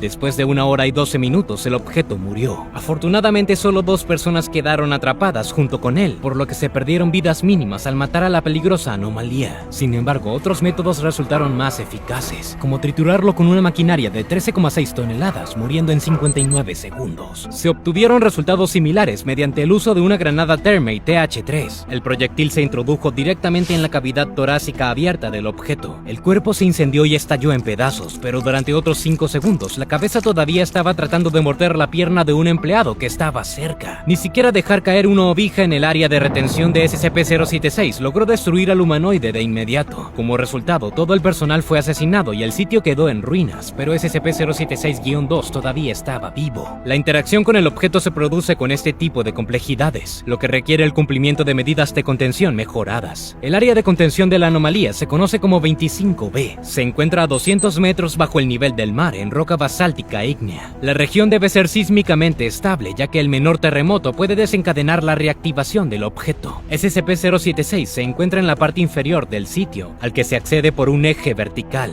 Está dividido en 4 cámaras de 50 metros, que se cierran con amortiguadores de titanio de 20 centímetros de espesor. Deben ser ser a prueba de explosiones, ya que la fuga del objeto casi siempre se frustra con bombas. Cuando el hueco del ascensor está inactivo, los compartimentos se llenan de agua de mar. La propia sección 25B consta de varias zonas. En el área de espera principal hay un cubo con bordes de 7 centímetros de largo construido con placas de titanio gruesas de 1,5 metros. SCP-076 se coloca directamente dentro del cubo. Toda la cavidad del cubo de titanio también está llena de agua de mar la mayor parte del tiempo. Los empleados, junto con su lugar de trabajo y vivienda, se ubican en la zona administrativa auxiliar. Esta sección está conectada con el área principal a través del llamado corredor mortal, que tiene 150 metros de largo. El pasillo está equipado con un sistema de contención eléctrico adicional. En caso de que escape el objeto, se aplica una carga eléctrica de 20 kilovoltios. En este caso, también se estipula la inundación de la zona con agua de mar, pero por lo general, si el objeto se encuentra en el pasillo, todos los empleados de la zona administrativa aún corren un gran peligro. La entrada al corredor está constantemente atendida por 3 guardias armados con artillería antiaérea. Y sin embargo, estas precauciones solo detienen el objeto 4 de cada 10. Es más efectivo inundar toda el área con agua de mar, pero luego todo el personal muere. En el caso de matar a SCP-076-2, la descomposición de su cuerpo ocurre a un ritmo extremadamente acelerado, terminando con sus restos convirtiéndose en polvo. Después de esto, el ataúd, las puertas del cubo de piedra y sus cerraduras se cierran automáticamente. Entonces, dentro de la roca, el humanoide se regenera por completo. A veces esto sucede rápidamente y el humanoide vuelve a la vida en 6 horas. Sin embargo, la recuperación puede tardar hasta 25 años. El tiempo de reaparición del objeto depende directamente de la cantidad de personas muertas durante su periodo anterior de actividad. Cuantas más víctimas, más tiempo tarda el humanoide en recuperarse.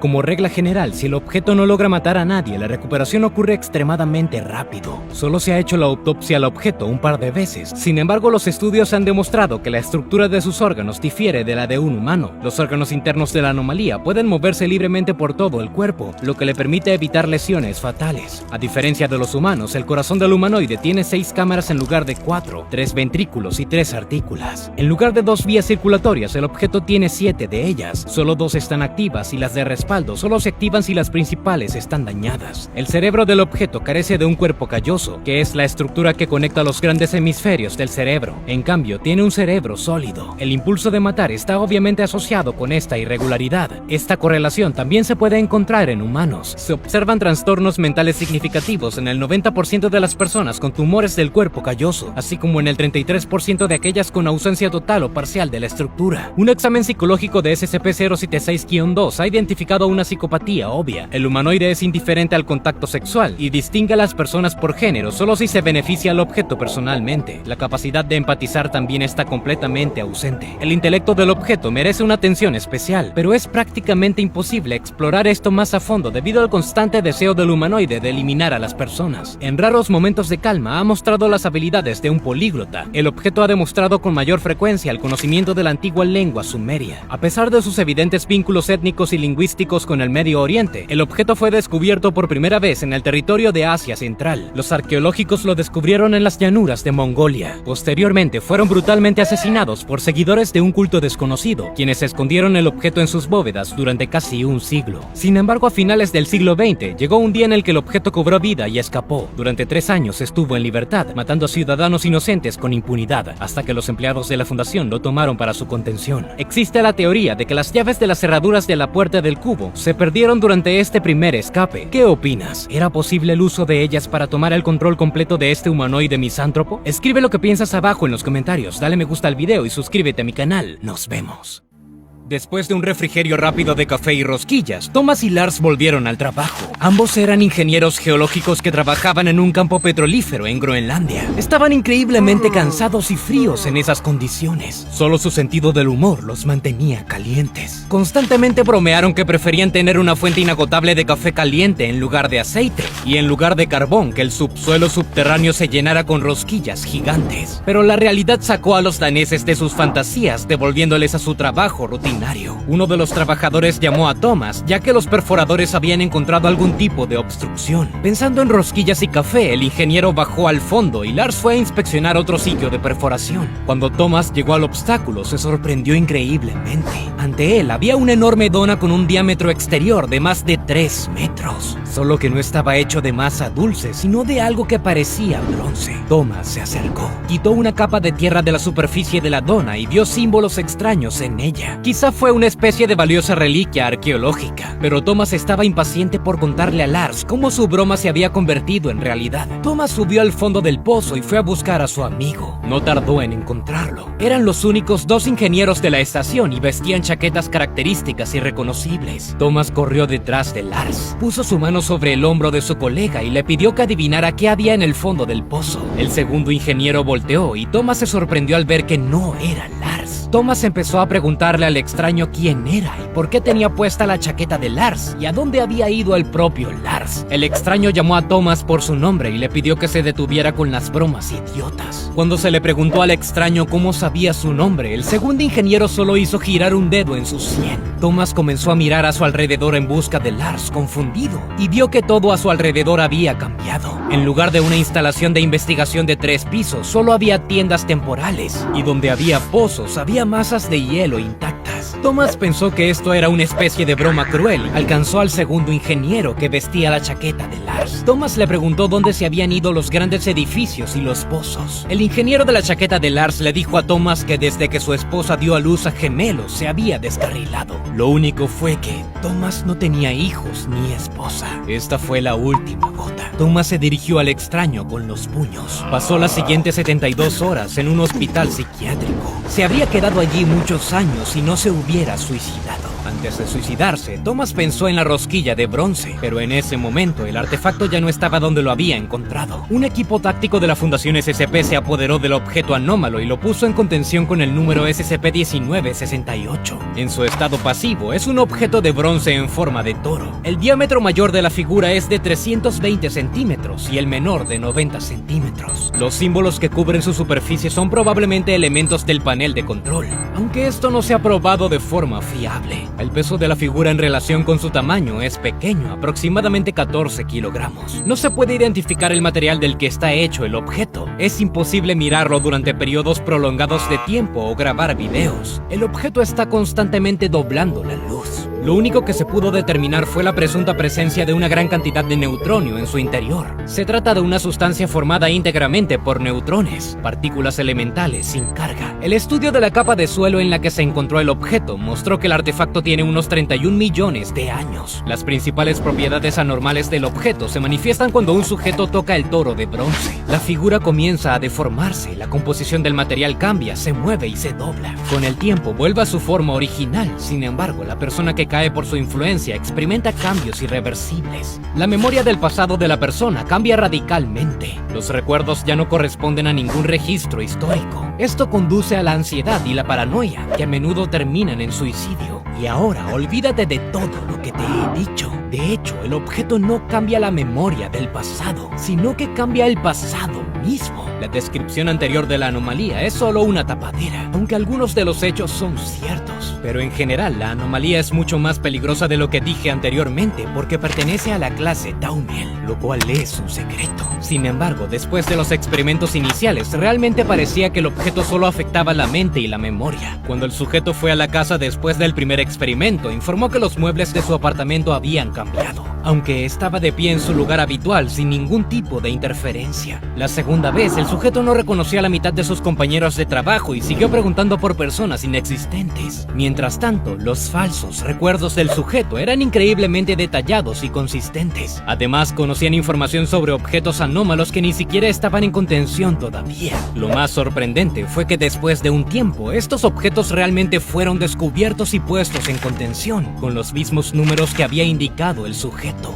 Después del tercer experimento, las afirmaciones del sujeto con respecto a los experimentos del toro comenzaron a distorsionarse. El sujeto afirmó que este no era el tercero, sino el 19º experimento. También mencionaron un detalle que permitió verificar o refutar todas sus palabras. El sujeto afirmó que en uno de estos 19 experimentos, el estudio mostró un cambio en la fuerza de Casimir. Este indicador refleja la frecuencia de aparición de partículas virtuales en el espacio. Ningún fenómeno de la naturaleza, incluso las anomalías más fuertes, puede afectar esta fuerza. Al escuchar esto, los científicos lanzaron un montón de diagnósticos psiquiátricos al sujeto, pero luego resultó que en el CERN, la Organización Europea para la Investigación Nuclear, se detectó un cambio en la magnitud del efecto Casimir, justo en el momento del experimento con el artefacto. Aunque SCP-1968 estaba lo suficientemente lejos de eso. En Sudáfrica, Nueva Zelanda y la Antártida, la frecuencia de las partículas virtuales también habían cambiado. Lo mismo sucedió incluso en Júpiter, según una sonda espacial. Esto sugirió que el objeto afecta a todo el universo. Los únicos lugares donde el efecto Casimir no cambia las cosas son dentro del objeto y alrededor del sujeto. Esto significa que no es el pasado del sujeto lo que cambia, sino el universo entero. El sujeto es la única persona que recuerda todo como era, y esa es exactamente la razón por la que el objeto se conoció como el toro de la retrocausalidad global. Resulta que vivimos en un mundo cuyo pasado ha cambiado varias veces. Es muy posible que en el pasado estuviera suscrito a mi canal y luego la Fundación SCP llevó a cabo un experimento y luego, bueno, ¿por qué no vas a comprobarlo muy rápido? Dadas tales consecuencias globales, se detuvo toda la investigación y el propio toro se colocó a 300 metros bajo tierra. El tema empeoró después de eso. Al principio huyeron y trataron de suicidarse. Cuando los empleados de la fundación los trajeron de vuelta, se perdió completamente el contacto con la realidad. Dejaron de responder a los estímulos externos y cayeron en un estupor catatónico. Después de 2 meses, sucedió algo inesperado.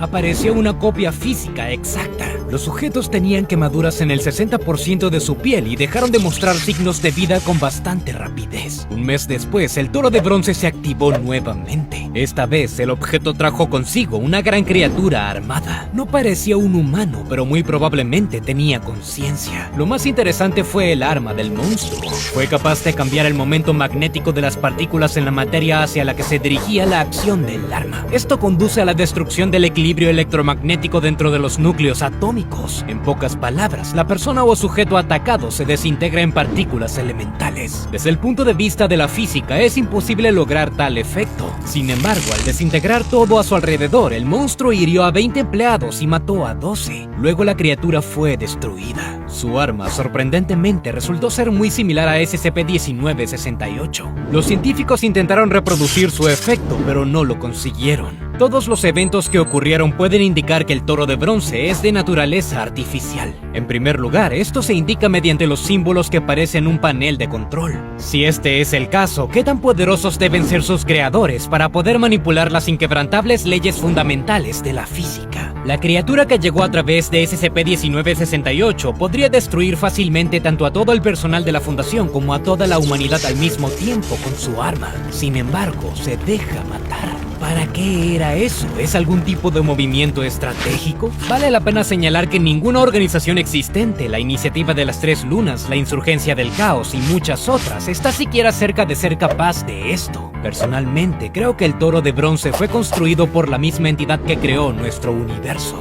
Conciencia universal, Dios, el gran arquitecto, como quieras llamarlo. Después de todo, solo una entidad que haya desencadenado todas las leyes de la física existentes podría manipularlas así. SCP-1968 es algo así como un programa especial que actualiza, restablece y ordena los datos del universo. Lo único es que el creador no quiere que tengamos pruebas de su existencia. Por eso enviaron a uno de sus invencibles luchadores que tuvieron que dar su vida por un propósito superior y engañaron a toda la estructura de gestión de la Fundación. ¿Estás de acuerdo con mis teorías? Comparte lo que piensas abajo en los comentarios. Nos vemos. Ahora por segundo día, el Livio siguió caminando por el desierto. A pesar de su disposición, el hombre se mantuvo positivo. Aquí todavía tenía la oportunidad de vivir. La cuestión era que necesitaba alejarse de algunas personas muy peligrosas y si se hubiera quedado en casa, lo más seguro es que lo hubieran matado. Y considerando quién amenazó su vida, la terrible muerte que potencialmente esperaba al hombre en el desierto parecía menos aterradora. Evitó tomar las carreteras, ya que sería fácil rastrearlo allí, por lo que el desierto de Sahara era su única opción. Además, tenía todo lo que necesitaba: un mapa, una brújula, algo de agua, comida y sobre todo, ganas de sobrevivir. Este hombre tenía una excelente memoria y había formulado mentalmente una ruta. E incluso después de 2 días, todo iba según lo planeado, al menos lo que respecta al desierto. Los espejismos aparecieron en múltiples ocasiones, pero cuando vio una figura en el horizonte, inmediatamente se puso en alerta. Por supuesto, esto fue en el desierto, pero algo todavía estaba fuera de lugar. El desconocido empezó a acercarse y el Livio pronto se convenció de que no estaba mirando otro espejismo. «Me han encontrado», fue lo primero que le vino a la mente al fugitivo. El hombre resistió las ganas de correr. Después de todo, podría decirse que esto es lo más estúpido que podría hacerse en el medio del desierto, y el Livio era mejor que eso. Tenía todo resuelto en su cabeza rápidamente. Vio a un hombre solitario frente a él, uno que estaba lejos de las carreteras, pueblos o incluso rutas de caravanas. E incluso si había una explicación para su aparición en una parte tan remota del desierto, todavía no hay ninguna para la velocidad en la que se movía. El extraño parecía estar exhausto y agotado, pero se acercó al Livio con confianza. El fugitivo entonces pensó que en realidad debía estar alucinando. La ilusión fue aterradora. Se rió en voz alta con una voz espeluznante, como si fuera el más allá, e incluso intentó matar al hombre, aunque su cuchillo se derrumbó en la arena al tocar su carne. El hombre hizo todo lo posible por ignorar la alucinación, pero no pasó mucho tiempo antes de que comenzara a vacilar.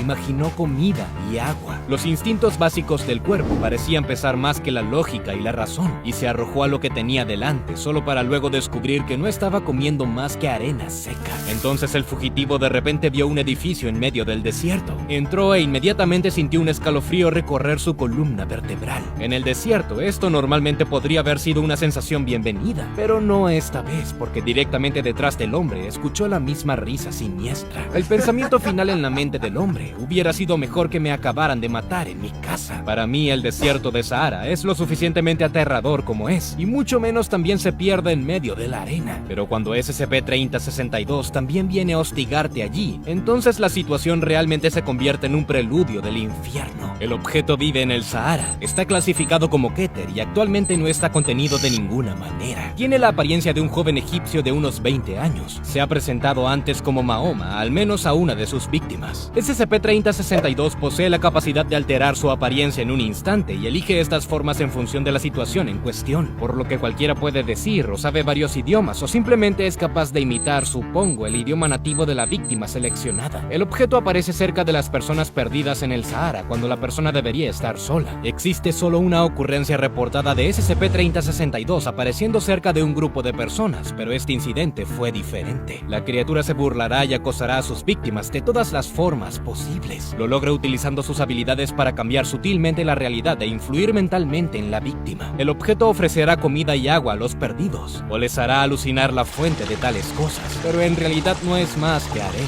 Las víctimas no pueden separar las ilusiones de la realidad, por lo que consumen lo que ven, pero el principal daño causado por SCP-3062 es de naturaleza psicológica. El objeto solo dejará a la víctima sola en uno de los 3 casos: si llega al menos una persona más, si la persona logra salir del desierto de Sahara o si la víctima muere. Un piloto de la Real Fuerza Aérea Británica llamado James Arthur describió una vez la tortura del objeto. El hombre se había estrellado en el Sahara, en el norte de Chad, a mediados de julio de 1942. Tuvo la suerte de sobrevivir y encontró los restos de raciones secas, una cantimplora de agua y una brújula entre los escombros. Se fue al sur, donde se suponía que terminaría el desierto. También se llevó un lápiz y un manual de campo, donde hizo breves anotaciones en el diario. El segundo día después del incidente, el piloto se encontró con un hombre delgado y de aspecto cansado. Este último hablaba inglés y se presentó como Muhammad. Los dos partieron juntos. El piloto compartió sus provisiones con su compañero de viaje y el segundo día, Muhammad estaba navegando y le hizo seguir el azimut que le da la brújula. Sin embargo, después de 2 días se les acabó la comida. La salud de Muhammad empeoraba y el piloto no podía encontrar ni un lagarto para comer. Después de 3 días más, el joven murió. El inglés describió que no sabía qué fe profesaba el hombre, por lo que decidió no enterrarlo. Sin embargo, ya estaba sufriendo un hambre desesperada y no pudo resistir su repulsivo impulso. Al día siguiente, el piloto intentó cortar un trozo de carne del difunto con una piedra, pero el cuerpo se desintegró en polvo ante los ojos del ahora asombrado piloto. Después de eso, los oídos de James empezaron a sonar y escuchó lo que sonaba como una risa. También resultó que SCP-3062 lo había engañado a propósito todo el tiempo. En lugar de moverse hacia el borde del desierto, se dirigían hacia el interior. El soldado siguió adelante, aunque en un momento su cantimplora se volvió demasiado pesada. Con ilusión pensó para sí mismo que tal vez se había acumulado condensación en el interior, pero lo que encontró fue en realidad gasolina. Justo en ese momento, el hombre escuchó otra risa aterradora que se hizo más fuerte. Entonces, un tanque apareció de repente ante el hombre en medio del desierto. Se movió anormalmente rápido y de él emergió Muhammad, ahora con un rostro desfigurado y quemado. La criatura dejó escapar un grito espantoso y le dejó algo de comida al piloto, concretamente una larva viva, y las cosas solo empeoraron a partir de allí. La brújula se oxida en las manos del piloto como si fuera de aluminio. Imaginó portales abriéndose en el cielo, de los cuales emergía una luz roja y estallaban gritos infernales. James estaba extasiado cuando encontró una pequeña cueva en el desierto 13 días después. Cuando bajó, el refugio comenzó a llenarse rápidamente de agua. El hombre lo bebió con avidez hasta que el líquido de repente se convirtió en arena. Este incidente también estuvo acompañado por la misma risa exacta y un hedor mortal. La próxima vez, SCP-3062 apareció en forma de demonio, con un cuerpo delgado pero imponente, garras y grandes agujeros en lugar de ojos. La arena brotó de la criatura y apestaba el mismo odor mortal que se encontró anteriormente en la cueva. El demonio se disipó directamente sobre la cabeza de la víctima, emitiendo luz roja. A continuación, el piloto fue asaltado por una unidad de alemanes que resultaron ser hombres fusionados en las caderas, formando una sola masa. Le dispararon al piloto, aunque las balas se convirtieron en arena y impactaron. En su última entrada en el diario, el piloto declaró que SCP-3062 apareció en forma de demonio, pero esta vez era humano. La criatura dijo que no permitiría a James salir del desierto y ahora está maldito con su presencia. Aparentemente, el objeto dejó un poco de agua sucia y comida solo para atormentar aún más a su víctima. El destino del inglés aún no ha salido a la luz. Su diario fue encontrado pegado a una gran roca en algún lugar del desierto. Los científicos llevaron a cabo un experimento con un empleado de clase D para corroborar los datos relacionados con el objeto. El hombre, que fue condenado a muerte por asesinato, acababa de pasar los últimos 8 años con remordimientos y se había convertido en un ferviente católico. Sin embargo, fue enviado a SCP-3062. El objeto tomó la forma de un ángel y se le apareció al hombre llamándolo pecador. El empleado se defendió afirmando que se había arrepentido, momento en el que la entidad lo llamó mentiroso. SCP-3062 luego asumió la forma de Jesucristo, como se le representa a menudo en el mundo moderno.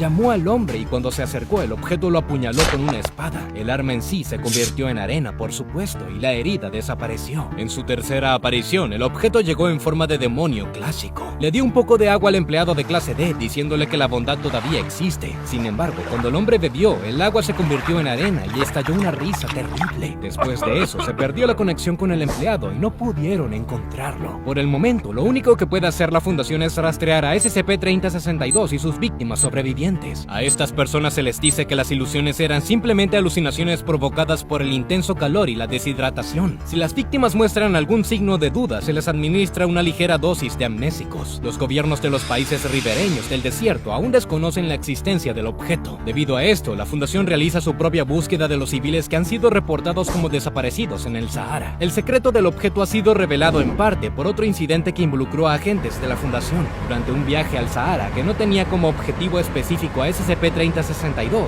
el equipo se encontró con una antigua estructura egipcia de aproximadamente 3000 años de antigüedad. Allí encontraron un ataúd destruido rodeado de cadáveres momificados en la cámara subterránea de la estructura. Todos los cuerpos allí estaban mutilados y tenían claros signos de una lucha desesperada antes de la muerte. La tapa del sarcófago estaba tirada en el suelo solo unos metros de distancia. En la pared contigua había una inscripción oscura y vaga. Declaró que el hombre enterrado allí fue maldito para siempre en estas arenas, así como algo más respecto a los ejércitos de los santos y justos y el sufrimiento del mundo. Cuando los agentes entraron al área, SCP-3062 apareció cerca y convirtió la tumba en arena. Aunque el personal de la fundación resultó herido, nadie murió en realidad. Ahora, por supuesto, no creo que SCP-3062 sea un demonio o incluso una especie de deidad del antiguo Egipto, pero sí creo que durante la era en la que gobernaban los faraones también se usaron poderes anómalos. Parece que el objeto fue afectado por tales fuerzas, aunque no voluntariamente. Pero, ¿crees en las maldiciones? ¿Cuál es tu opinión sobre este fantasma del desierto? Nos vemos.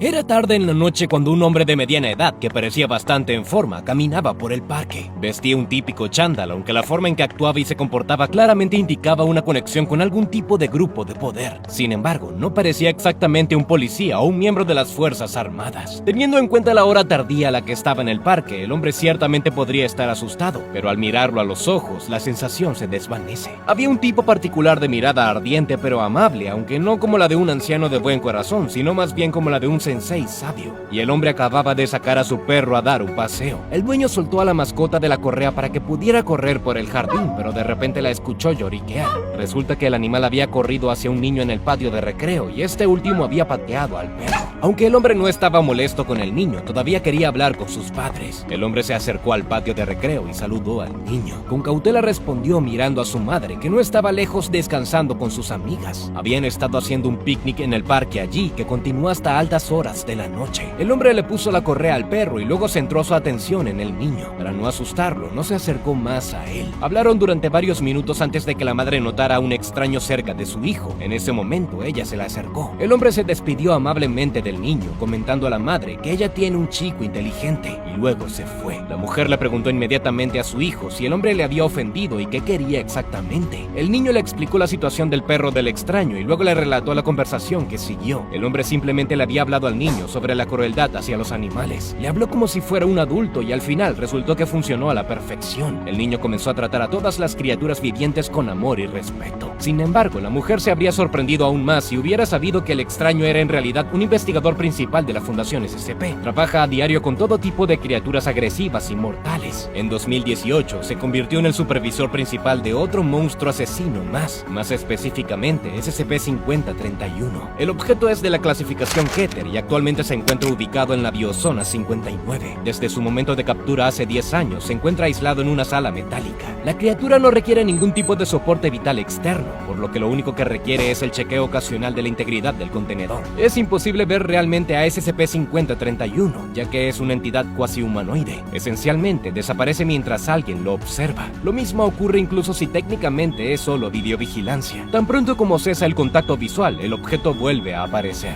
Aún así, los científicos pudieron averiguar la forma del objeto observando su sombra. Esta es la única excepción conocida al extraño efecto observador. La silueta de SCP-5031 ha demostrado que tiene una cabeza pequeña y un torso alargado, que se extiende hacia una cola larga. Justo en la punta hay un hueso en forma de hoz. Las extremidades superiores de la criatura se ramifican en 3 partes a la derecha de los codos, formando un total de 6 brazos. Sus rasgos faciales aún se desconocen, pero tienen una similitud general con los humanos. Se supone que lo más probable es que tenga una vista más desarrollada para poder realizar un seguimiento de sus manos y cola. En un momento dado, el objeto flota alrededor de medio metro por encima del suelo. No tiene necesidad de comer, pero aún así matará y consumirá a todos los seres vivos. Utiliza su cola para la caza, aunque la motricidad en sus manos todavía deja algo que desear. Hasta ahora, SCP-5031 no ha indicado que tenga la capacidad de comunicarse o expresar emociones, salvo por un grito casi incesante. Todo esto se consideró un hecho hasta que el investigador Stanley Huxtable asumió el control de SCP-5031. De buenas a primeras, el científico desaprobó cómo el jefe del sitio, Yusef Mostofi, había establecido las condiciones de contención de la criatura. El hecho de que la criatura hubiera estado encarcelada en una cámara de hierro durante 10 años sin que nadie prestara atención a sus gritos realmente lo molestó. Solicitó que la celda de SCP-5031 está equipada con una entrada segura para facilitar los experimentos. Se atendieron las solicitudes del investigador y los experimentos comenzaron dentro de un mes. Huxtable deseaba probar la respuesta del objeto a varios tipos de estímulos. Los propios gritos de la criatura se utilizaron como indicador de estrés. Como base inicial tomaron el volumen y la duración habituales de los gritos. En el primer experimento se utilizó sonido. Cerca de la esclusa de aire se instalaron parlantes en la habitación con SCP-5031 y se tocaron en voz alta una variedad de composiciones que contenían tanto sonidos naturales como música. Todos estos tuvieron un efecto beneficioso en la criatura y posteriormente comenzó a gritar cada vez menos. Parece que lo que la alivió más fueron las pistas del músico Ben Folds. A partir de ese momento, las composiciones favoritas de la criatura se han reproducido continuamente en orden aleatorio en su cámara. Después de esto, los niveles de estrés de SCP-5031 cayeron un 15 a 25% más estable. Esta cifra se convirtió entonces en la nueva línea de base. El siguiente experimento involucró juegos. Primero, se arrojó una pelota de béisbol a la celda del sujeto, luego una pelota de baloncesto. Ambos elementos tuvieron exactamente el mismo destino. Fueron destruidos por el monstruo. Sin embargo, comenzó a hacer rodar la bola de boliche por el suelo con la ayuda de su cola, y cuando le dieron una segunda bola de boliche, empezó a empujarlas a ambas. El nivel de estrés del objeto luego cayó al 40%, al menos hasta que una de las bolas se rompió. Luego se dispararon bruscamente al 115%. Como resultado, el experimento demostró que SCP-5031 era de hecho capaz de expresar sus emociones. Se reemplazó la bola rota del objeto y también se entregó una pelota de baloncesto. Esta vez usó sus manos para jugar con ella. Sin embargo, debido a las malas habilidades motoras, la criatura estaba más inclinada a jugar con las bolas de boliche. Esta forma de entretenimiento mantenimiento redujo el nivel de estrés promedio de la criatura al 20%. Aunque SCP-5031 realmente no requiere alimentos para funcionar, consume seres vivos. Por lo tanto, la tercera serie de experimentos tuvo como objetivo profundizar en las preferencias gastronómicas de SCP-5031. A la criatura se le ofrecieron dos tipos de alimentos para elegir, cada uno colocado en diferentes extremos de la celda. Ante la posibilidad de elegir entre un cuerpo humano y un cadáver de cerdo, la criatura se decantó por este último.